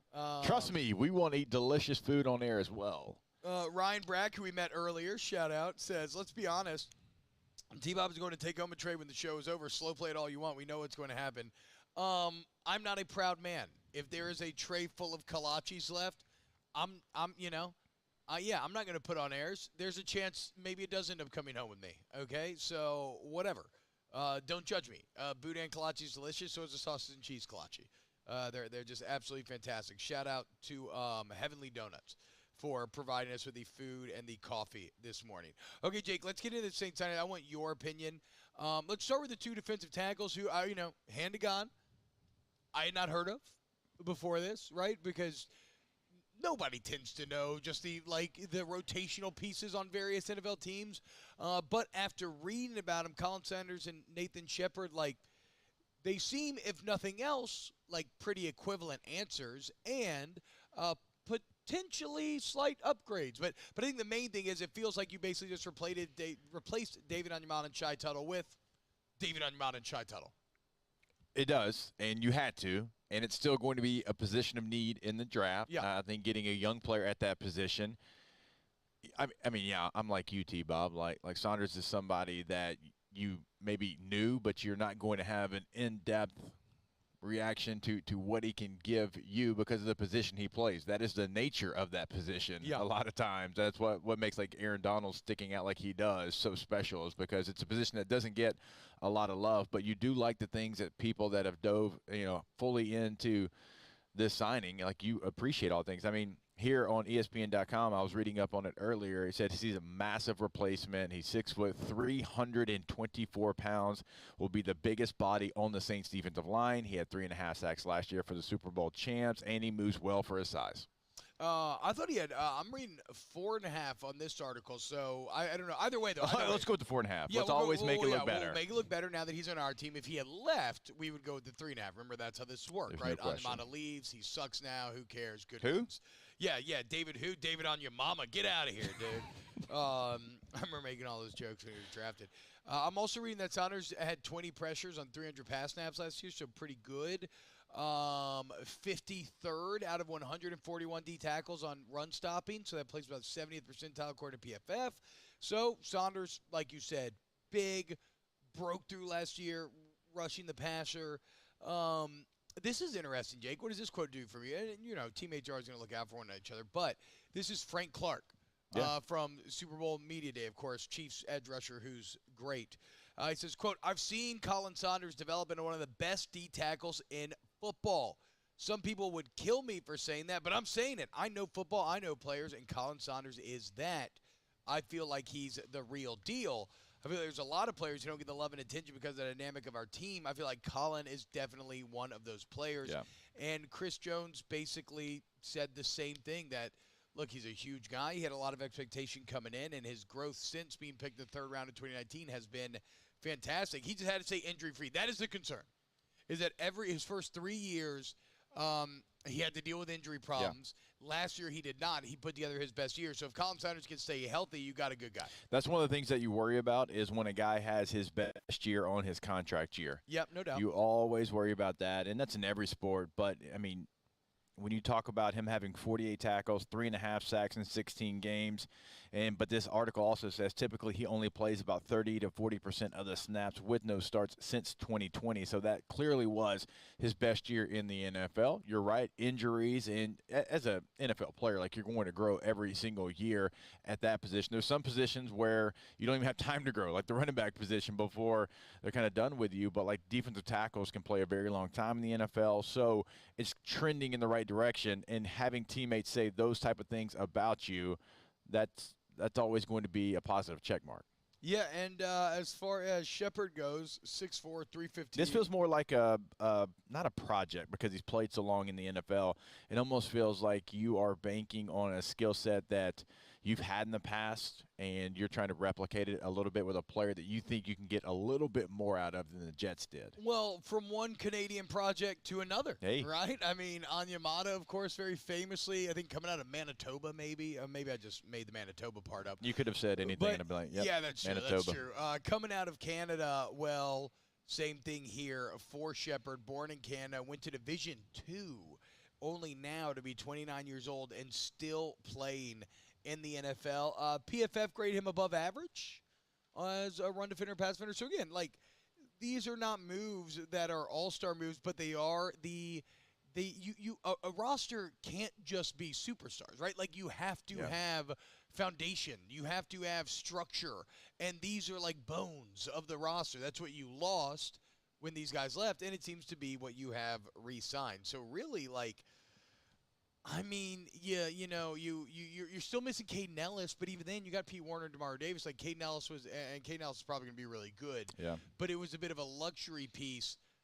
You have now, once again, your roster feels pretty damn good going to the draft. I still think you go to defensive tackle, like you try to get now a potential star piece or somebody who can develop into a star eventually to build on top of the foundation that you laid.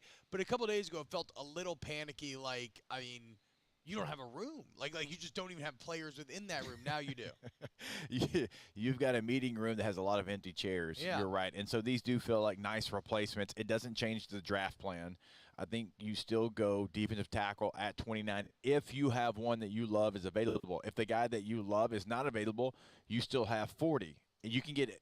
Clearly, you can get a starting defensive tackle at 40 in the NFL draft. And so if there's a player also at 29 that you really like that you didn't think was going to be there at another position, because you do have that pick, only 11 picks behind that, I think you can go ahead and select that player as well. So what this signing or these signings, since you had two, that opens up your draft possibilities. It opens up your draft board a little bit because now you don't necessarily have to panic and reach for a defensive tackle. You've got some flexibility there. And then what did you say? What would you say about Jamal Williams signing? Because I want your running back perspective. And again, the thing that I saw from kind of some disgruntled Lion fans or others were like, 17 touchdowns. Here's the distances they came from, and it was I like don't care. 50, 16, and it's like 3, 2, 1, no. I don't give a damn if they all came from one. He has a nose for the end zone. That's a skill set. 17 touchdowns. And 1,000 yards. Don't sleep on it. And a 4-yard per carry average. You know me, T. You know I have a couple of pet peeves. This is one of them. I mean, that is a skill set to be able to score from the 1-yard line in the NFL. It is so damn difficult to do it. I mean, I've been a part of it, right? I've been in there at running back and fullback. It is incredibly tough, and so it is something. But also, he ran for over 1,000 yards. Yeah, exactly. He didn't have 1,000. He didn't have 1,000 carries that added up to 1,000 yards. Yeah, he's got big play potential. He's a willing pass protector. Now, will he be in there on third downs a lot? Maybe not so. But he is somebody that can get – he is a starter. And if AK misses the entire season, you now have a starting running back. Crazy. You're going to draft one. He is a very capable running back. I love it. I love it from a locker room, personality, player. It checks every single box. When Ross said, like, he'll fit New Orleans and not the Saints, that was my first thought. Really? When they signed him at New Orleans, will love Jamal Williams. I'm getting a Jamal Williams jersey. He just seems like a great locker room guy, dude. Like, Unquestionably. like everybody knows – what it's like to be in a locker room and locker room dynamic, and you need someone who's the fun guy. It's not to say he doesn't work hard, doesn't do all these things, but somebody who kind of you know he works hard watching Hard Knocks. Yeah, for sure, exactly, right. I mean, but you need someone who just brings a positive energy to the table. It's like I always remember talking to Jack Marucci, and obviously through the bats and everything, he has great insight into a lot of these professional clubhouses, right? And he talks about with that Yankees team, with A-Rod and them that ended up winning their most, I think it was, I don't know if it was their most recent World Series. When I was in college, when they won the World Series, he always talked about how it was Nick Swisher that was actually the final piece because he had to come in there and kind of unlock everybody. Everybody was so tight. Yeah. Like, guys were so you could have put a piece of coal up their butt and it would have turned into a diamond. Like, everybody was just walking around like this all day, and Swisher had to come in and bring a little levity and just bring a little juice and a little fun, and it really had massive impact on the team as a whole. I'm not saying Jamal Williams is going to do that, but he is in that vein in terms of teammate in that locker room. It's something that actually me and Kevin Falk have talked about before. Oh, who'd he say that it was in New England with them? Was it Solder? Ah, crap. I can't remember. I'll have to ask one day. But every team needs one of those guys. It's a role that I've also tried to occupy at times in my own locker room dynamics. And so I love Jamal Williams. And if we ever get to interview him, obviously we're just going to talk about. We're going to make that happen. We're just going to talk about anime. Are you ready to watch anime now? We got Death Note. You could watch. You can take that part of the interview. I'll take like the gritty 1 yard part of the interview. Death Note is objectively incredible. You need to watch. I'm not opposed to watching anything. It's a TV show though, so it is kind of a lot. It's a few seasons. And not live action Death Note. I don't want you to go on Netflix and look at live action Death Note and think that's what I'm talking about. I don't think you had to worry about that. Wasn't going to go do that. Love that, but just overall, maybe love watch it. Akira. Just like a single movie, Akira is one of the most famous animes ever. And then, you know, with the kids, man, any Studio Ghibli, Spirited Away won an Oscar for Best Foreign Film back in the day. Really fantastic. Your kids are probably too old for this now. I love My Neighbor Totoro. Show them Princess Mononoke. Okay, we're talking badass action in Princess Mononoke. Don't show kids that though. I don't think Memphis can watch Princess Mononoke yet. But the other kids definitely you're gonna have to write these down. A lot of people I can't say them, spell them, or remember them. So I believe that Williams is a Naruto fan. I do not know about Naruto, and I'm intimidated because there's like literally I think like 1,000 episodes of Naruto in One Piece to catch up on. But I'm sure we'll find some common ground with the Jamal Williams. Trying to find something. Well, a weeb is it's traditionally been like an insult, but you can kind of wrap yourself up in it and own it. But it's it's what you call a Westerner who's obsessed with Japanese culture to the point where they wish they were Japanese. Okay. And that's a lot of learned a lot fans. here. Yeah. How about that? Look, Bobby Hotep, Princess Mononoke is a banger. Okay. Look, I believe you. You got to write that down for me. Griswold, Spirited Away is a good start. And what am I saying wrong? Naruto or Jake Morgan? What am I saying? I say a lot of things wrong. And Demon Slayer's awesome. I know Avo getting mad at me for not finishing. Naruto? Not Naruto? I can't do it. You might know where Nick Swisher played college baseball? Wait, is this Going right? back to Nick Swisher? Jamal and Taysom played at BYU together? It would make sense, the timeline. Huh. Oh, cool. Bilbo's saying Weeb is 100% insult. I mean, it can be. I think it's just how you take it. What about Nick Swisher? Yeah, where did he play college baseball? You brought him up. Cal Fullerton. What? Cal State Fullerton. I didn't know what you tried to say. It was that like, let me mumble and see if I can get it right. No, you were like about as far away as you possibly could have gone. Because he played at Boston College. He played at the Ohio State University. He's from Columbus. Baseball? I'm shocked. I don't know. I didn't think Ohio State would have had They baseball. have baseball? Yes, the Big Ten school has baseball. I thought Big Ten treated men's baseball like they do. Men's soccer or something. They do. I mean, Michigan made a run a couple of years ago, and Maryland's pretty good right now. But, yes, I mean, in large part, I would just beat LSU. Bilbo, I know Demon Slayer's awesome because I've watched almost an entire season of it, okay, guys? Back off me. I'm going to finish it eventually. All right, when we get back, we've gone long. When we get back, let's get to Chef Michael Johnson. Get your Munchies questions in the chat. OTB.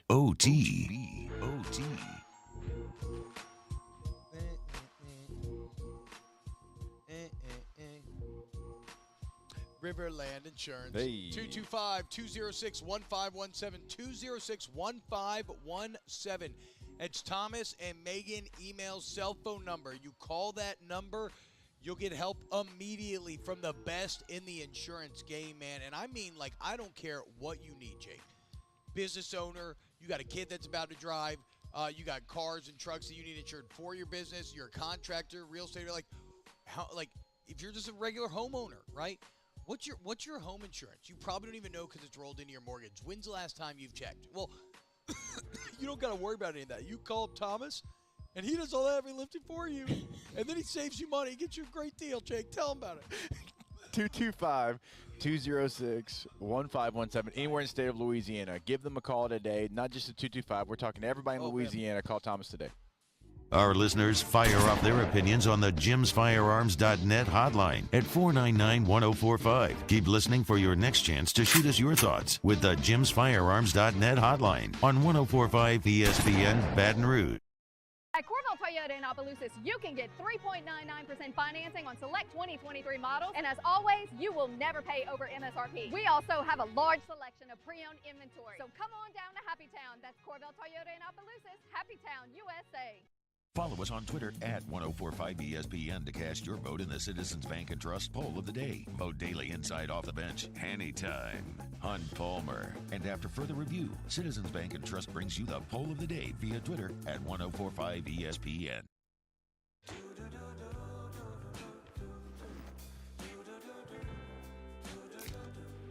I've got that blue sky. I've got that sunshine. At Auctioner, we know healing is a team sport. That's why we've partnered with world-renowned orthopedic surgeon Dr. James Andrews to create the Auctioner Andrews Orthopedics and Sports Medicine Institute. Whether you're a professional athlete or a weekend warrior, our team of specialists are dedicated to getting you back in the game. So whatever your reasons are for reaching your personal best, we've only got one. You. Auctioner Andrews Institute. Long live you. Hi, I'm Brandon Landry, founder and CEO of Walker. Hi, my name is Dr. Craig Green. This is Ryan Terrio with HUDCORoofing.com. Hey, it's Matt Moscona. No matter how big your commercial roofing job, HUDCO can help. My patients come to me because they trust that I can get the job done at a high level. Ryan Terrio and Richard Tilley have the same level of trust when it comes to roofing. If you have a roofing issue, call HUDCO Roofing. Give us a call, 364-1007, and we'll come to your house and give you a free inspection. I had to leave my parents. I had to move schools. I don't know anyone here. Everything keeps changing. Why is this happening to me? I'm sure glad you're here. Change a child's story. There's a child in foster care waiting for a volunteer like you. Gulf Coast Office Products is a nationally recognized Savin office equipment dealer based right here in Louisiana. Over 100 employees strong, Gulf Coast has the boots on the ground to support all vertical markets, from education, engineering, legal, and finance. With the latest in office technology, from desktop to production segment units, Gulf Coast and Savin have the perfect fit for you. Call 225-756-2644. That's 756-2644 for Gulf Coast Office Products.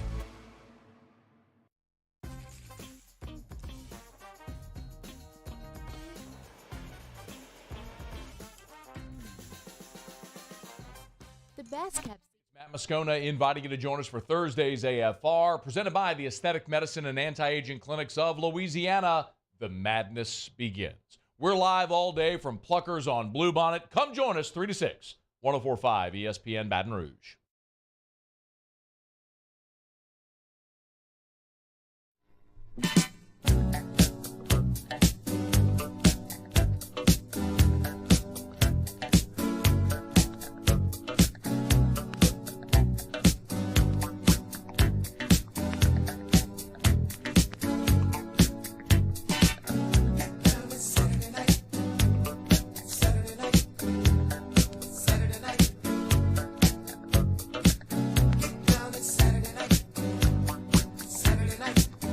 OTB, OT, with Hester and T-Bob on 104.5 ESPN Baton Rouge and 94.7 ESPN Alexandria.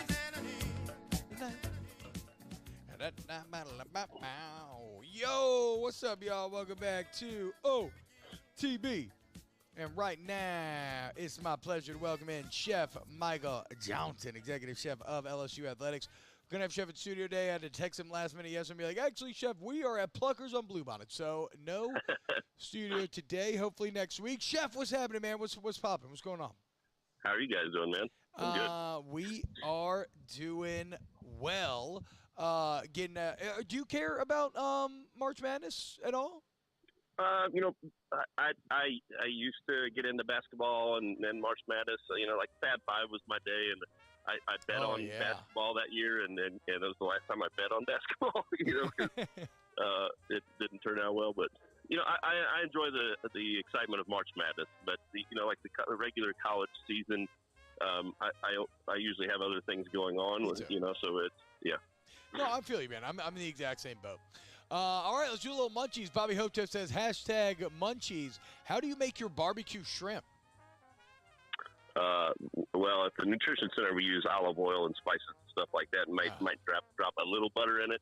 But mine, I think finding some European butter that's extra high in fat cream and it's nice and slow and low, and instead of putting them in at 400, maybe put them in at 325 and let that butter kind of I like the butter to ease in instead of like roasting the shells of the shrimp. I like them to poach a little closer to poach versus sometimes people put it in really hot and heavy, and they almost fry, right? So I like them to cook a little slower. So I got a little side question in here, Chef, because when I've been doing like reverse sears or whatever with steaks, I've been using a ghee butter because I heard it has a higher smoke point. But that would not work with something like barbecue shrimp? So basically what you're doing is with ghee is you've pulled all the milk solids and milk fats out that burn, right? And so if you're using like European butter, it's still going to have all that stuff in there, and that actually offers flavor to it, right? Because if you're getting salted butter, it has salts in it, right? If it's unsalted butter, that will be a smoother, sweeter flavor. But ghee definitely, like, it'll get it done. But part of a lot of people put Worcestershire or something like that in with their barbecue shrimp, and as that sits below the oil level, right? And so as it goes into the oven, that steams out and kind of flavors the oil and the shrimp.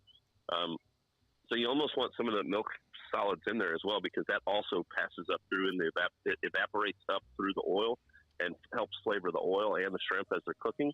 So I like the whole butter in there instead of removing it like ghee.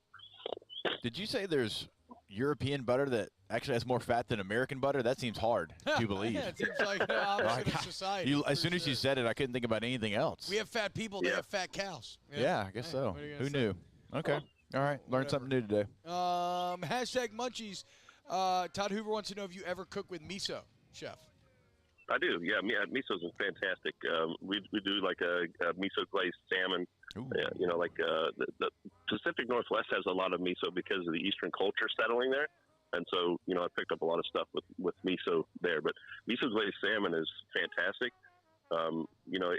If you allow it to reduce, it gets a little bit salty and strong flavored. So I like to thin it out and make a sauce from it and then glaze it like that. So.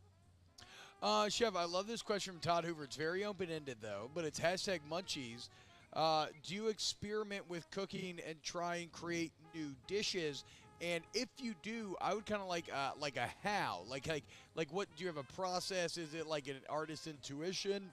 How do you do this? Yeah, I love the question, first of all. Like the thoughtfulness behind it. So, yes, we do. We play around with food just about every day, right? Like, and you guys know that we don't use recipes necessarily. Like, we use a kind of a guideline from a recipe, and then we'll manipulate that, because most recipes are for tasting good, not for eating healthy, right?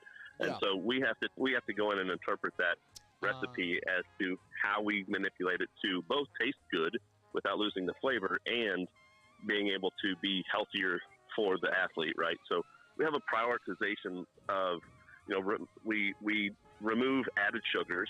And when I say that, like, a lot of people get hung up on the word sugar because there's sugar in fruit, there's sugar in vegetables, so on and so forth. But our priorities is removing added sugar from, and like refined white sugar is one of those things that you will not find too much of. Like I think I have a 5-pound bag in my dry storage, and that's been there for weeks, if not months. Yeah. Because we use alternatives to sugar, right? Like maple sugar and stuff like that. So our priorities for creativity there are, how do we get the saturated fats out of the dish? How do we get the added sugars, or prevent the added sugars from going in? And those two things kind of take precedence. And, like, also, like, sourcing things for me is a creative deal. Like where I get my materials from, because I like having relationships with the people that I buy stuff from. Yep. And even at home, like, I go to the grocer and talk to the butcher instead of just, buying meat blindly off of the shelf and not having somebody behind it to be able to talk to it or know when it was cut. I like having that relationship there. And so I think it adds to the romance of cooking, right? Like, yeah. when you know when and where your food comes from, I think that you pay more attention to it and give it a more thoughtful process during the cook. And the inspiration to his question, can come from anywhere. Like, sometimes it's when I'm with my kids and they're talking about food that they like, and they like that they're all kind of 13 to 19, so it's within the same age group as my athletes, and so I use their feedback a lot to kind of inspire where we're going with the dishes. All right, #Munchies. Would you judge a contest between Jake and T-Bob to see who is the best cook? Oh man, that would be so fun. That would be fun. Yeah. I think we could throw Mario and Danny maybe in there as well. Oh yeah. Yeah, we'll do the whole office, right? I'm always down. I love cooking. I feel like you'd probably go with your gumbo, T. Well, okay, so I've fallen into a rhythm, right, where it's like I don't make a ton of stuff, but I'm practicing the stuff that I do make, right? Like, I love my gumbo. I think I'm getting better and better at, like, a good spaghetti and meatballs, which is simple, but, like, there are steps you could take, certainly. Salmon, rice, I don't know. Use all very basic stuff. I think I'm going to use the KISS method. Keep it simple, stupid, and go tacos. I feel really good about my tacos. Really? Okay. Yeah, I feel really good about them. Okay, dude. That'd be a lot of fun, actually, one day if we could do that. So is this an open entry, so you can choose your power strength? See, I almost feel like that's a good one, Chef. I almost feel like they are two separate competitions, but I almost feel like we would need to do it Iron Chef style. Yeah. Like you give us something and we have to make so it too. or You're an right. ingredient or something. Yeah. That way it's similar. So because like tacos against gumbo is very difficult to judge. Yeah, and the gumbo is going to take me probably way longer. Matthew DeRue says #Munchies, are charcuterie boards overrated / overpriced?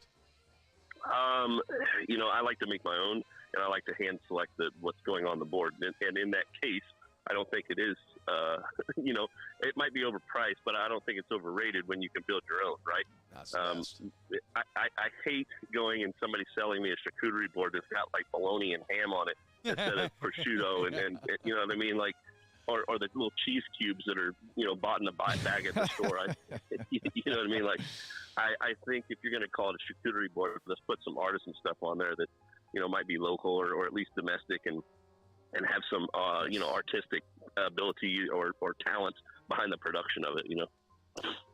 #Munchies. I was always told not to flip your chicken on the grill until about a minute before you're going to take it off. Something about not letting the moisture escape. Is this real?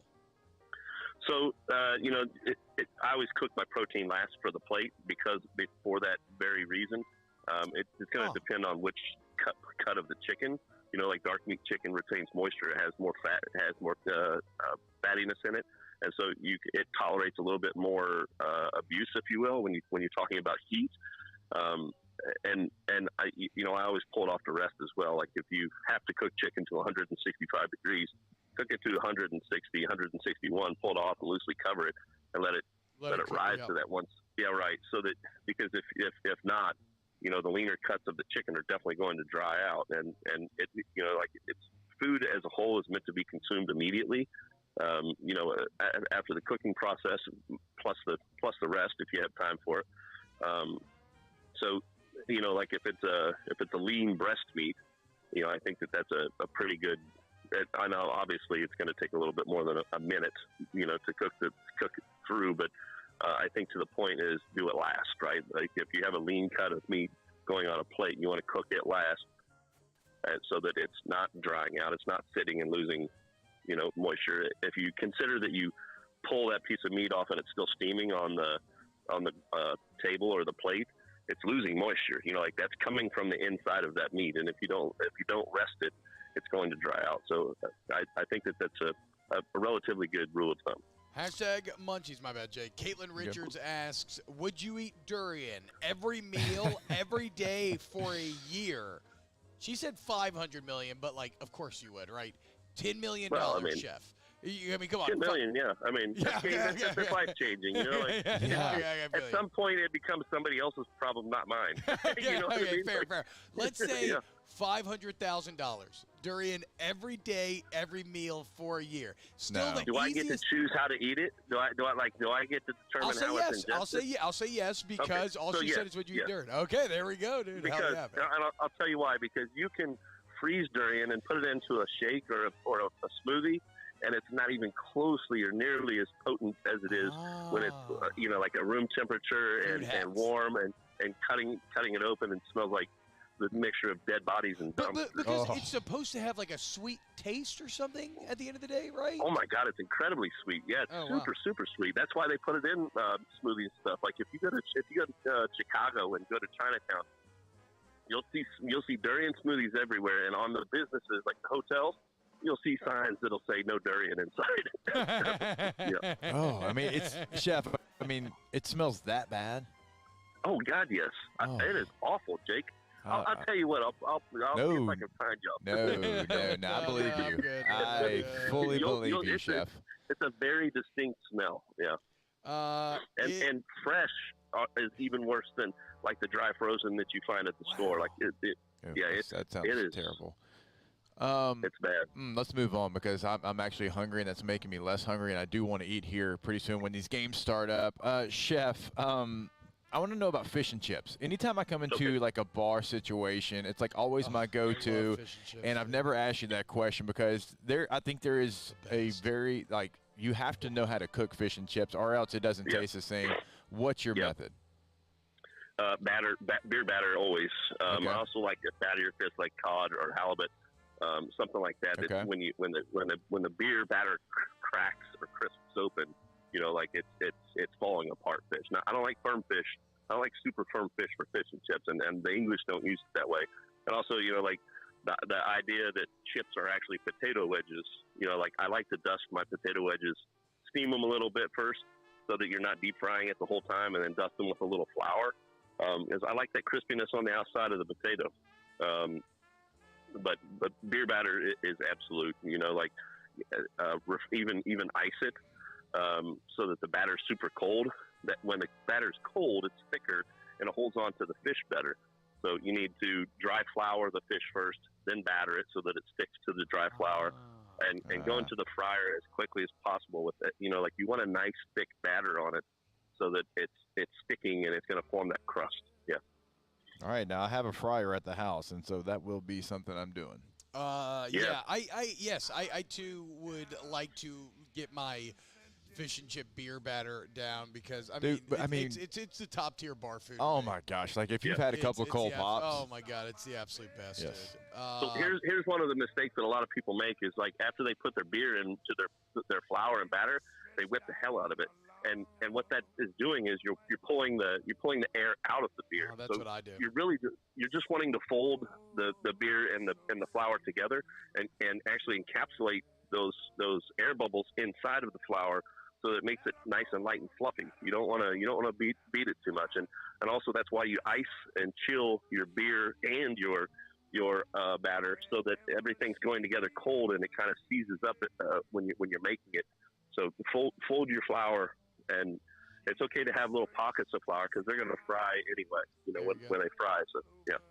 I mean, it all makes sense now, Chef, because beating it too much is a problem that I've kind of struggled with my entire life. Yeah, he's never really figured out how not to beat it too much, exactly. Chef. It's just. I guess maybe he wears glasses. I don't know why my vision's getting so bad. My parents were right. No, I should have listened to the pastor. Chef, you have a great day, man. Thank you so much. Thanks, Chef. Take care, guys. All right, Chef Michael Johnson. When we get back, more OTB. OTB, OT.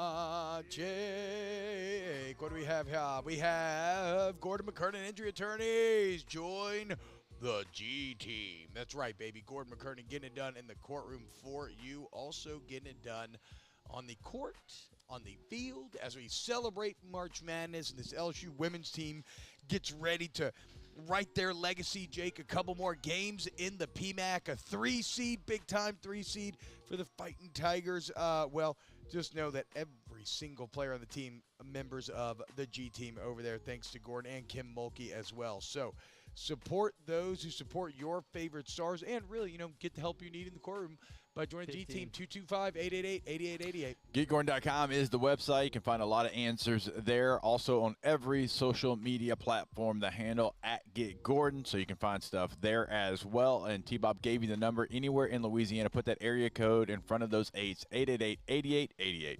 In times of need, get a full list of phone numbers, websites, and other important emergency information on the Demco Stormwatch page at 1045ESPN.com.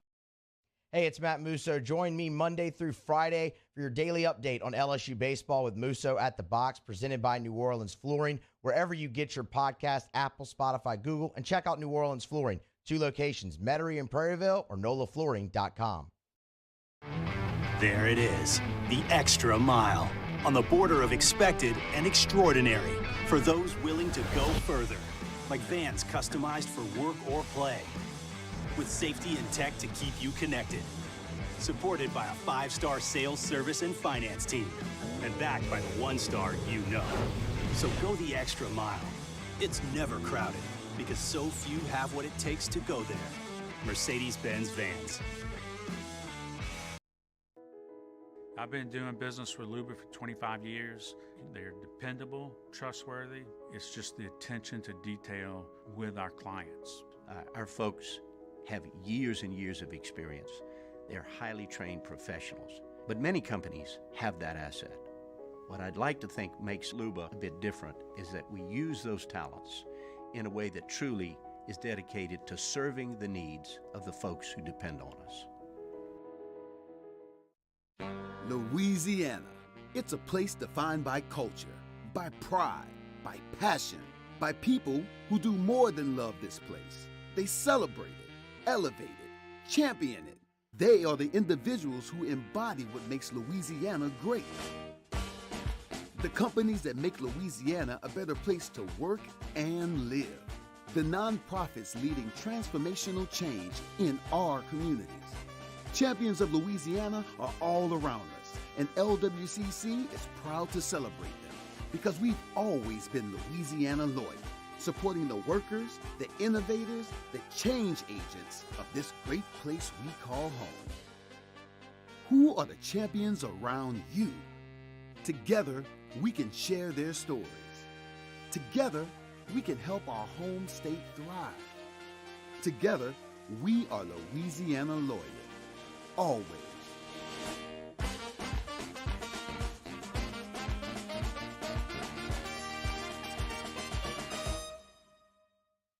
At Auctioner, we know healing is a team sport. That's why we've partnered with world-renowned orthopedic surgeon Dr. James Andrews to create the Auctioner Andrews Orthopedics and Sports Medicine Institute. Whether you're a professional athlete or a weekend warrior, our team of specialists are dedicated to getting you back in the game. So whatever your reasons are for reaching your personal best, we've only got one. You. Auctioner Andrews Institute. Long live you. Electricity is all around us. And Jimmy out and Mike Delicano for the Tuesday evening edition of Game Time, presented by Bet Rivers. We're at Mike Anderson's on Lee, just off of Nicholson. That's Game Time, presented by Bet Rivers, 6 to 8 p.m. on 104.5 ESPN Baton Rouge.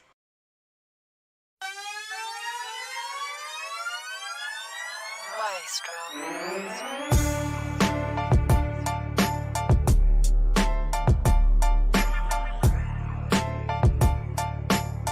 104.5 ESPN is here with the $1 Million Bracket Challenge, powered by Acura Baton Rouge and Coors Light. See how you're stacking up now at 1045ESPN.com.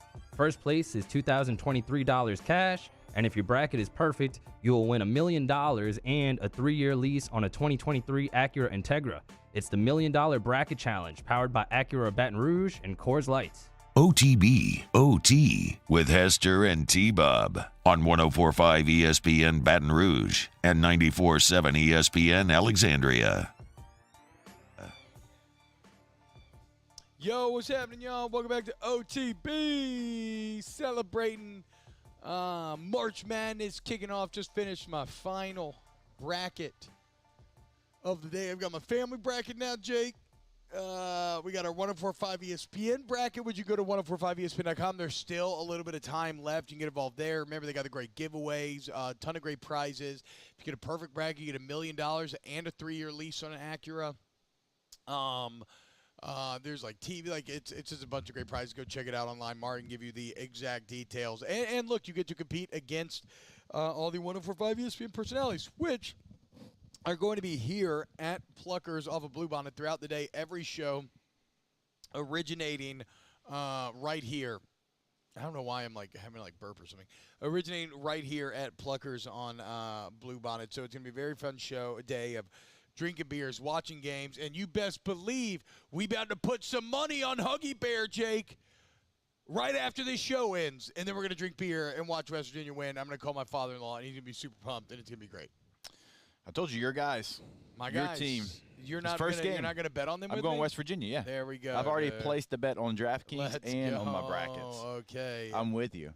Big 12, man. Big 12 battle tested. Going to go a long way for me in my picks. All right. Any final bracket? I know this is kind of a lazy question on my part, so I apologize. But any kind of final bracket thoughts or anything that I haven't asked you about with today's tournament that you want to get out there? I mean, just be careful when you're choosing your Cinderellas, your upsets, and that's an obvious statement. But actually, like, do some quick research, and you still have time. Like, you can go to ESPN.com. They have a great resource. It's like, the predictor, and it kind of gives you different analytics and why you should choose what you're going to choose. But like, if a team's got 30 wins, that's great, but see who they played in the non-conference. See who they played in conference play. Like, Drake plays in a really good conference, and so that's why I'm high on Drake.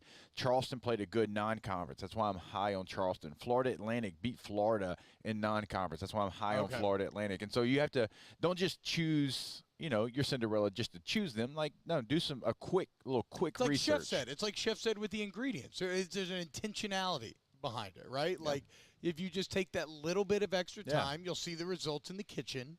You take that little bit of extra time, you'll see the results on your bracket. Yeah, there's no reason that, like, UVA should be a 4 seed.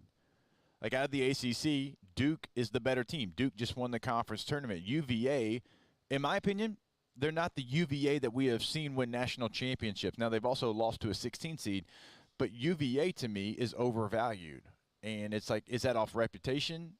And you look at that, like, that side of it. Then you go the other way. It's like, there's no way Texas A&M should be a 7 seed. They deserve better than that. There's no way Duke should be a 5. There's no way. Honestly, like, even Gonzaga, like, people are so ready every single year, even though for the last 23 years they've been Gonzaga, to, like, slight them and to give them a 3 seed. You know what I'm saying? Like, when you look at their resume, like, did they deserve maybe even better than that? So just do a quick glance into maybe some of the regular season metrics, some of the conference metrics as well. The ACC was not a good basketball conference this year. Yeah. So, teams like Virginia, to me, get a little overvalued. So there's small little things that you can look at. I'm a big fan also of looking at the last 5. Looking at both teams' last 5, what's your form? Like their form. Okay, that's like a soccer thing, It's a big soccer thing. But what's your form? Yeah. How are you coming into this tournament? Are you limping in? Are you sprinting in? So that's a couple of things I look for when I choose my bracket. Well, I've always walked with a limp, But it's Well, that's it's 'cause actually something's just 'cause heavy, I got a yeah. short leg. Oh. and I thought you got that hit the fixed. toad. It's getting fixed. It is getting fixed. Oh, okay. It's It's getting fixed, longer. For sure. It's getting longer. We're Okay. unlocking my leg. Shout out Crystal Poche. Again, y'all, I've talked about her before. If like you're having trouble kind of movement, body, aging, you want a natural way to fight against that, I'm a sucker for it, man. I really can't recommend enough. She's like literally changed my life, Jake. It's crazy. I love Crystal. So go check her out if that sounds interesting to you. All right, when we get back, I'm struggling. I don't want it to sound like an ad read because it's not. Yeah. And, right. and I just legitimately love her. Okay, when we get back, Ask the Bench. Brought to you by Colker's Live Visit here at Tilton Blue Moon Light Sky Citrus Suite. OTB, OT. Our listeners fire off their opinions on the jimsfirearms.net hotline at 499-1045. Keep listening for your next chance to shoot us your thoughts with the jimsfirearms.net hotline on 1045 ESPN Baton Rouge. At Corvell Toyota in Opelousas, you can get 3.99% financing on select 2023 models, and as always, you will never pay over MSRP. We also have a large selection of pre-owned inventory. So come on down to Happy Town. That's Corvell Toyota in Opelousas, Happy Town, USA. Gulf Coast Office Products is a nationally recognized Savin office equipment dealer based right here in Louisiana. Over 100 employees strong, Gulf Coast has the boots on the ground to support all vertical markets from education, engineering, legal, and finance. With the latest in office technology from desktop to production segment units, Gulf Coast and Savin have the perfect fit for you. Call 225-756-2644. That's 756-2644 for Gulf Coast Office Products. Follow us on Twitter at 1045ESPN to cast your vote in the Citizens Bank and Trust Poll of the Day. Vote daily inside Off the Bench, anytime. Hunt Palmer. And after further review, Citizens Bank and Trust brings you the Poll of the Day via Twitter at 1045ESPN. Hi, I'm Brandon Landry, founder and CEO of Walk. Hi, my name is Dr. Craig Green. This is Ryan Terrio with HUDCORoofing.com. Hey, it's Matt Moscona. No matter how big your commercial roofing job, HUDCO can help. My patients come to me because they trust that I can get the job done at a high level. Ryan Terrio and Richard Tilley have the same level of trust when it comes to roofing. If you have a roofing issue, call HUDCO Roofing. Give us a call, 364-1007, and we'll come to your house and give you a free inspection. I had to leave my parents. I had to move schools. I don't know anyone here. Everything keeps changing. Why is this happening to me? I'm sure glad you're here. Change a child's story. There's a child in foster care waiting for a volunteer like you.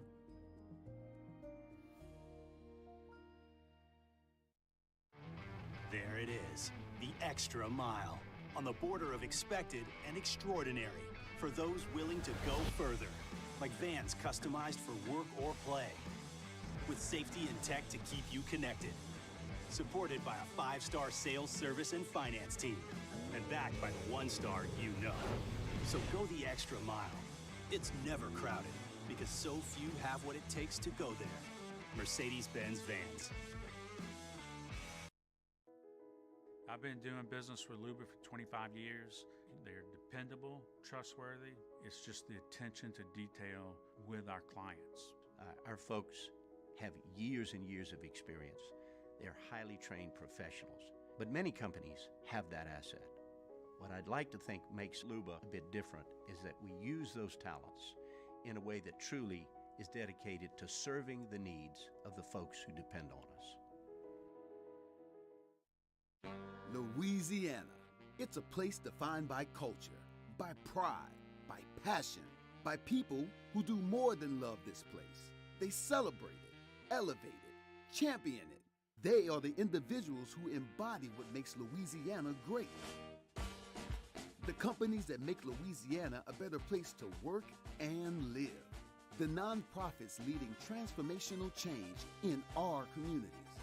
Champions of Louisiana are all around us, and LWCC is proud to celebrate them because we've always been Louisiana loyal, supporting the workers, the innovators, the change agents of this great place we call home.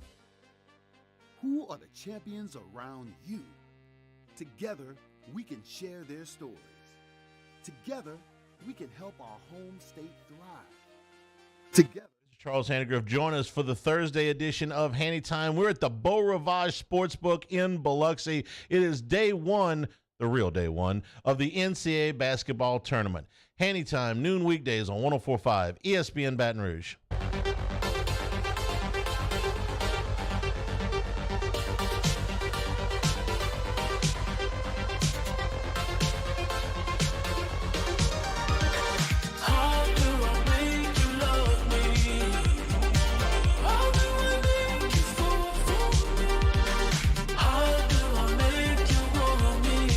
OTB OT with Hester and T-Bob on 104.5 ESPN Baton Rouge and 94.7 ESPN Alexandria. What's happening, y'all? Welcome back. OTB. Ask the Bench, brought to you by Cold Cursite, Visit Hard Seltzer, Blue Moon, Light Sky, Citrus, Wheat. Hashtag Ask the Bench. Hunt Palmer wants to know, Ole Miss or Vandy tonight on the Diamond in Nashville? Hoot Palmero. I'm going with the Vandy boys. Really? Even though they had a weird pre-conference record. Yeah, they did. But you know what? I'm not picking Ole Miss here. Why not? I don't want to. Okay, cool.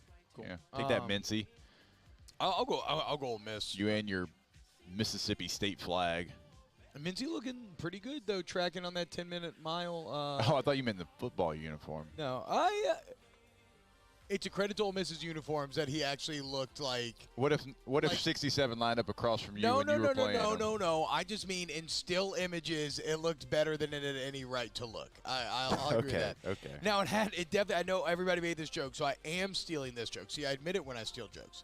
It definitely had a bit of a Make-A-Wish feeling. Oh, when Brandon Walker hit him with that. Brandon Walker saying, when's he? Oh, I can't wait for him to meet John Cena. That was, I wheezed out loud. It's an all-time good one. But shout out to our boy Mincy, started to raise $18,000 for Hogs for the Cause. How about that, dude? That's big time, brother. Hashtag Ask the Bench. Why is Missouri getting points when they're the lower seed? Well, wouldn't that be? Seed doesn't matter as far as what Vegas thinks. I mean, you got to look at some. But are they getting points? Because if you're a lower seed, you're generally going to be the underdog. So yeah, not every time. No, not every time. No. But I'm saying in this question, I'm confused. Even whatever. So Missouri is like the SEC team, and so I think a lot of people thought that they would be the favorite. I think they're a 1.5 dog. Okay. If I'm not mistaken. So I mean, look, that's about as close to a pick'em as you're going to get, obviously. So yeah. I mean, if you like Missouri, take the plus 105. Why wouldn't you? Yeah. Good call. All right, look, we're going to be 105 ESPN is going to be here at Pluckers on Blue Bonnet all day long. Again, this is Hunt Palmer season to the max. You got college baseball starting tonight. March Madness getting underway. SEC series for LSU starting tomorrow. Come hang out with Hunt, and it's at Pluckers. Hunt's home away from home. Do you remind you to Patient Plus Urgent 1 Care? minute. Oh, okay, they're the higher seed. That's what he meant. Okay, Greg, I see now. Go to Patient Plus Urgent Care. 7, yeah. PatientPlusUC.com. PatientPlusUC.com.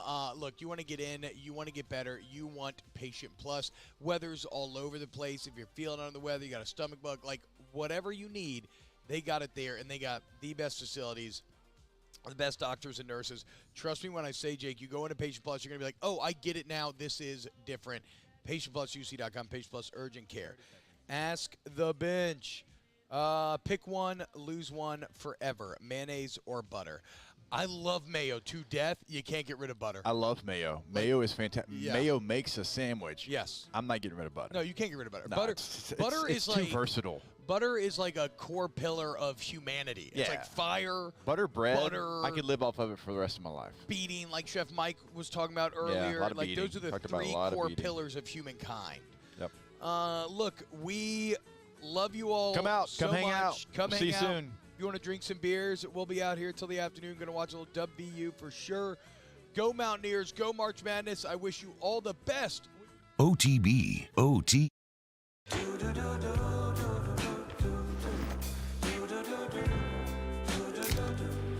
I've got that blue sky. I've got that sunshine. At Auctioner, we know healing is a team sport. That's why we've partnered with world-renowned orthopedic surgeon Dr. James Andrews to create the Auctioner Andrews Orthopedics and Sports Medicine Institute. Whether you're a professional athlete or a weekend warrior, our team of specialists are dedicated to getting you back in the game. So whatever your reasons are for reaching your personal best, we've only got one. You. Auctioneer Andrews Institute. Long live you. At Corville Toyota in Opelousas, you can get 3.99% financing on select 2023 models. And as always, you will never pay over MSRP. We also have a large selection of pre-owned inventory. So come on down to Happy Town. That's Corville Toyota in Opelousas, Happy Town, USA.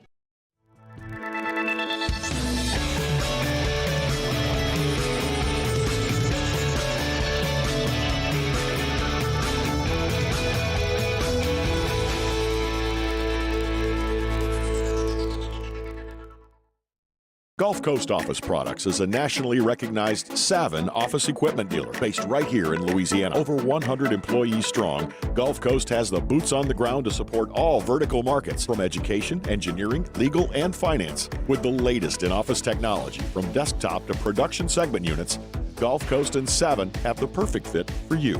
Call 225-756-2644. That's 756-2644 for Gulf Coast Office Products.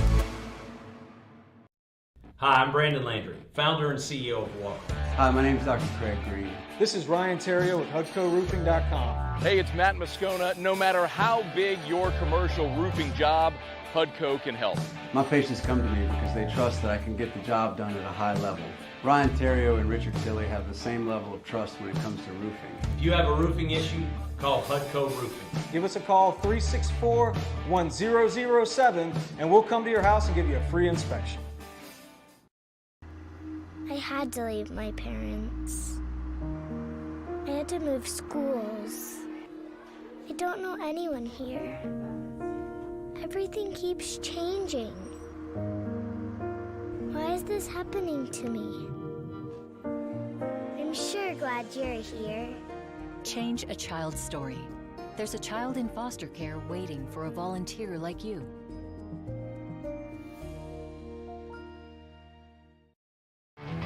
There it is, the extra mile, on the border of expected and extraordinary, for those willing to go further. Like vans customized for